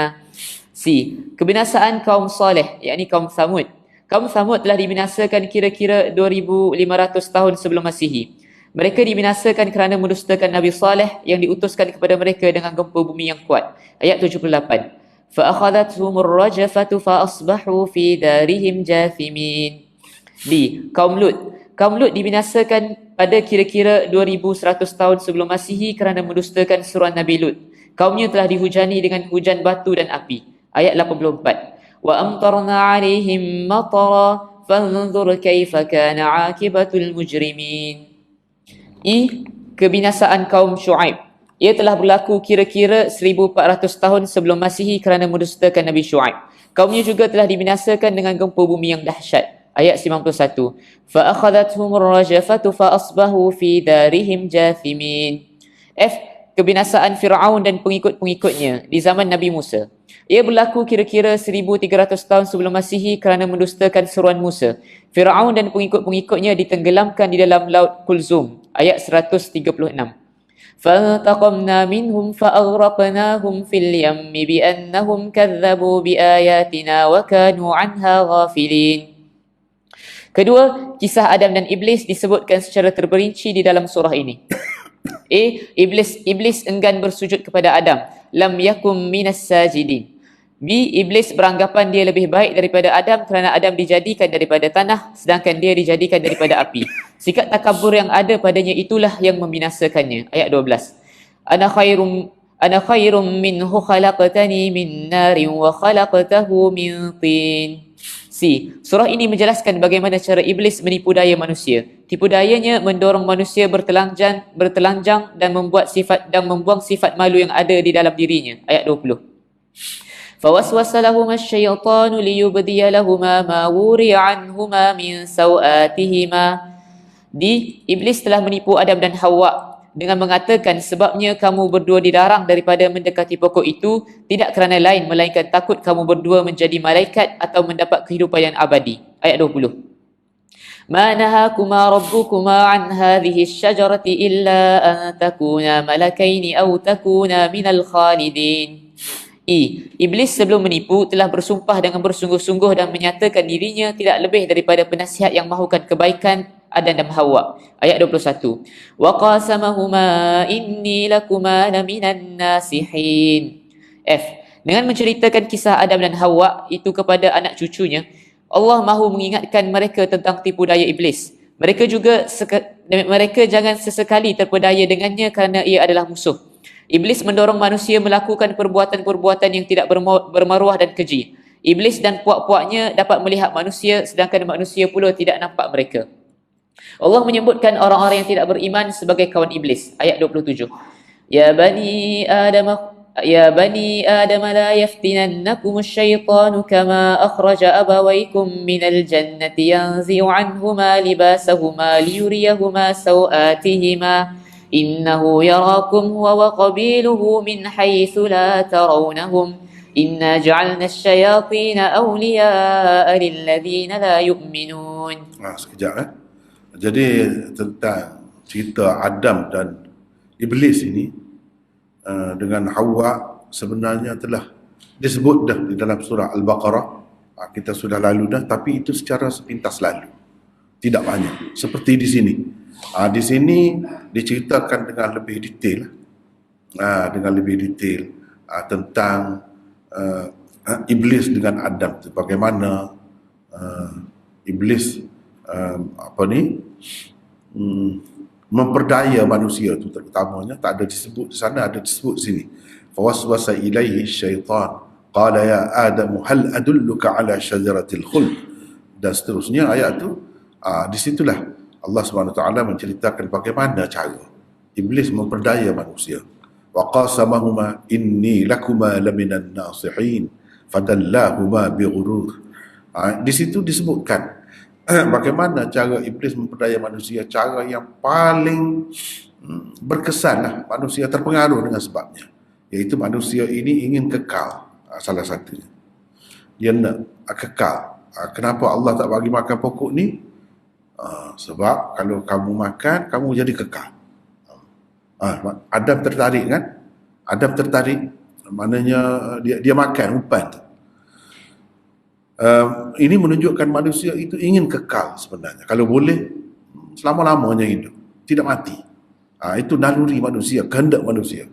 Yang kedua, manusia ni ingin jadi malaikat, ingin jadi manusia, makhluk yang suci lagi. Itu kehendak manusia kalau boleh. Itu tawaran dia, tipu daya dia, dan Adam terpengaruh.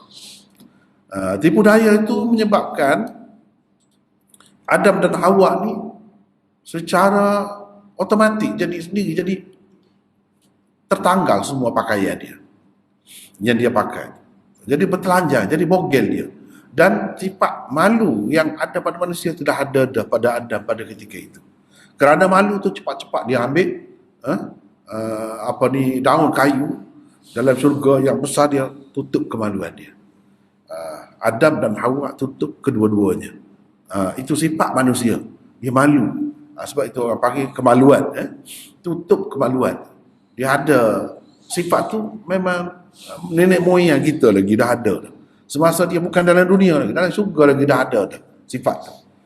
Jadi bila begitu dia tutup.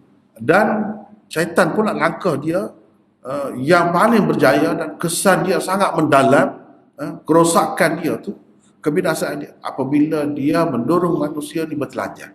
Sebab itu kita tengok Yahudi apa, orang-orang Nasara apa, dia membawa dunia ni, tamadun dia macam telanjang.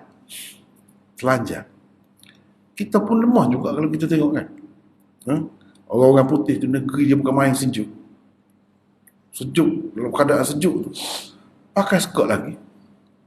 Yang perempuan, yang lelaki pakai lengkap tutup. Yang perempuan tu kenapa? Memang itu permainan dia. Permainan dia, cara nak tipu manusia yang paling berkesan untuk merosakkan manusia, situ dulu. Dia hilang dulu rasa malu, rasa apa. Tapi oleh kerana sifat malu tu sifat manusia, semula jadi manusia, dia ada. Dia nak tutup juga ikut mana-mana pun. Itulah ceritanya. Dan syaitan berjaya di situ, berlakunya dengan hikmat Allah. Kita tak perlu soal lah, kenapa dalam syurga tu ada ke pula macam tu kan. Itu cerita dulu, untuk sementara berlaku begitu. Sebab dengan takdir Allah, kehendak Allah SWT, semuanya dikeluarkan daripada syurga tu. Jadi panjanglah pula perbincangan ulama pula. Ada yang kata syurga tu bukan syurga tu. Kalau dalam syurga tu takkanlah ada syaitan, boleh masuk iblis. Kemudian takkanlah telanjang, begitu. Takkanlah kena tipu dalam syurga. Penghuni syurga sifatnya tidak kena tipu, tak ada tipu daya tu. Macam-macamlah pendapat. Tapi sebenarnya kalau berdasarkan hadis, berdasarkan banyak ayat-ayat Quran yang lain, memang bukan syurga lain. Bukan syurga tu kata di atas muka bumi ke tak. Memang syurga tu dah. Tapi Allah SWT dengan kehendak dia pada masa tu, suasana dibuat gitu. Boleh, dia boleh buat. Berlaku dengan kehendaknya. Yang kata tipu daya tak ada, syaitan tak boleh masuk, itu cerita akan datang yang pada waktu lain, tak ada lah. Tapi bila dengan kehendak Allah, boleh berlaku benda tu. Tak ada pelik pun. Kalau nak lebih detail tentang perkara ni, kena tengok makalah yang saya tulis tentang manusia ni sebenarnya makhluk asing di muka bumi. Kita tak payah cari makhluk asing lain lah.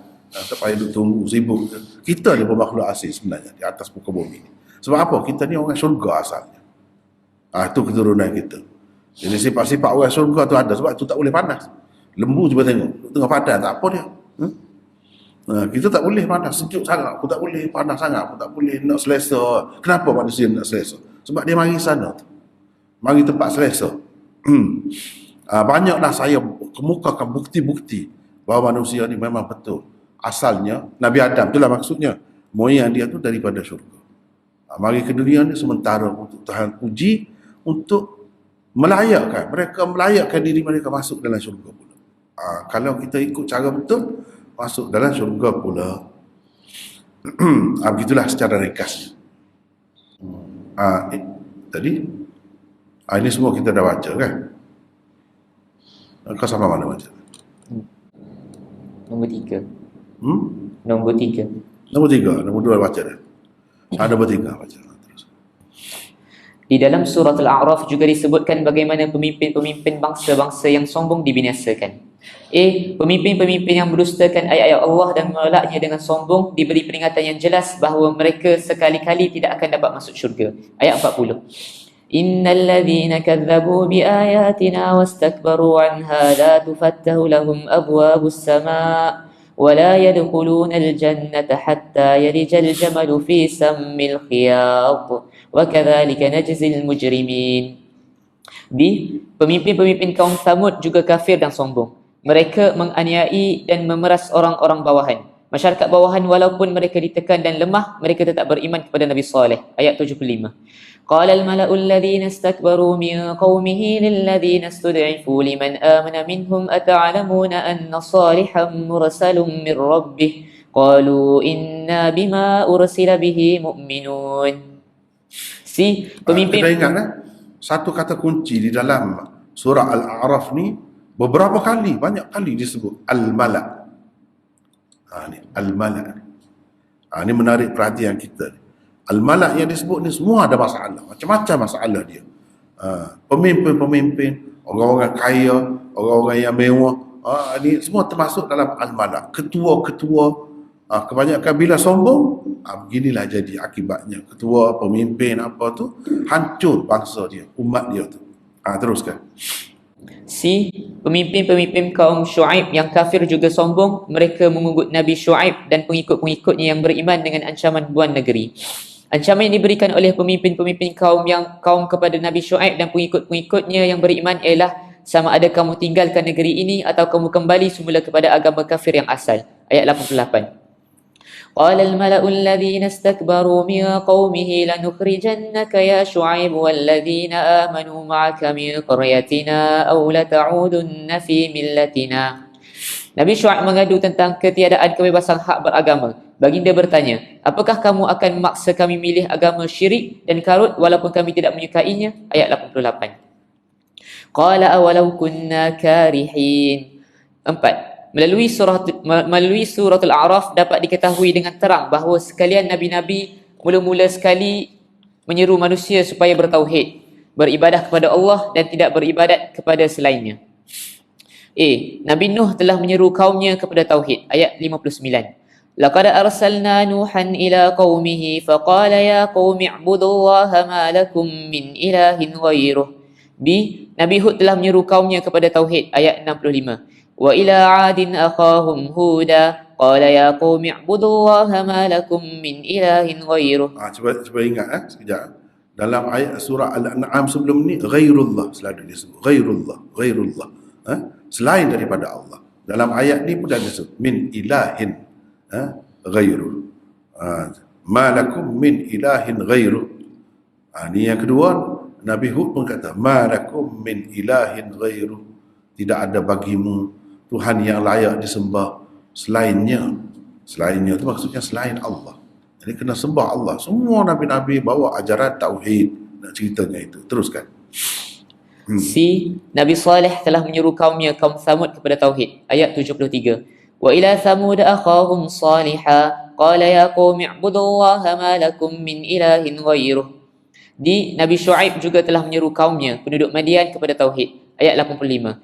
Wa ila Madyana akhahum Syuaiba qala ya qaumi ibudullaha ma lakum min ilahin ghairuh. Kelima, untuk beriman kepada Nabi Muhammad SAW, manusia perlu berfikir tentang kebenarannya melalui sejarah kehidupan dan ajarannya. Antara bukti kebenaran kerasulan Muhammad berdasarkan sejarah dan dalil nakli ialah baginda telah disebutkan di dalam kitab Taurat dan Injil. Ayat 157. الذين يتبعون الرسول النبي الأمي الذي يجدونه مكتوبا عندهم في التوراة والإنجيل. Bukti kebenaran Nabi Muhammad SAW juga dapat dilihat melalui sejarah hidup dan ajaran-ajarannya yang menyuruh manusia melakukan kebaikan dan melarang manusia daripada melakukan kejahatan. Benda-benda yang baik dihalalkan dan benda-benda yang kotor pula diharamkan. Baginda memperjuangkan keadilan masyarakat dan ekonomi. Baginda juga menghilangkan beban akidah-akidah yang salah, khurafat dan tahyul. Dengan berada di atas landasan tauhid yang bersih dan murni, baginda mengajak orang ramai juga supaya berada di landasan itu. Baginda mahu membebaskan manusia daripada syirik, bid'ah, eksploitasi, kezaliman dan kekejaman di antara manusia. Al-Aghlal ayat 157. Ya'muruhu bil ma'ruf wa yanhahum 'anil munkari wa yuhillu lahumut thayyibat wa yuharrimu 'alaihimul khaba'itha wa yadh'u 'anhum israhum wal aghlal allati kanat 'alaihim. Hanya orang yang beriman kepada Nabi Muhammad SAW dan kepada cahaya Al-Quran yang diturunkan kepada baginda sahaja yang akan berjaya. Ayat 157. فَالَّذِينَ آمَنُوا بِهِ وَعَزَّرُوهُ وَنَصَرُوهُ وَاتَّبَعُوا النُّورَ الَّذِي أُنزِلَ مَعَهُ أُولَئِكَ هُمُ الْمُفْلِحُونَ. Baginda SAW diperintahkan supaya membuat perisytiharan secara terbuka tentang risalah baginda untuk sekalian alam. Baginda adalah utusan Tuhan yang menguasai langit dan bumi dan menguasai hidup dan mati manusia. Semua manusia termasuk Bani Israel diseru supaya beriman kepada Nabi Ummi, Nabi Muhammad SAW. Ayat 158. Qul ya ayyuhan nasu inni rasulullah ilaikum jami'an alladhi lahu mulkus samawati wal ard la ilaha illa huwa yuhyi wa yumit fa aminu billahi wa rasulihin nabiyil ummi. Habis itu Jadi kita berhenti setakat itu dulu untuk bahagian tafsir.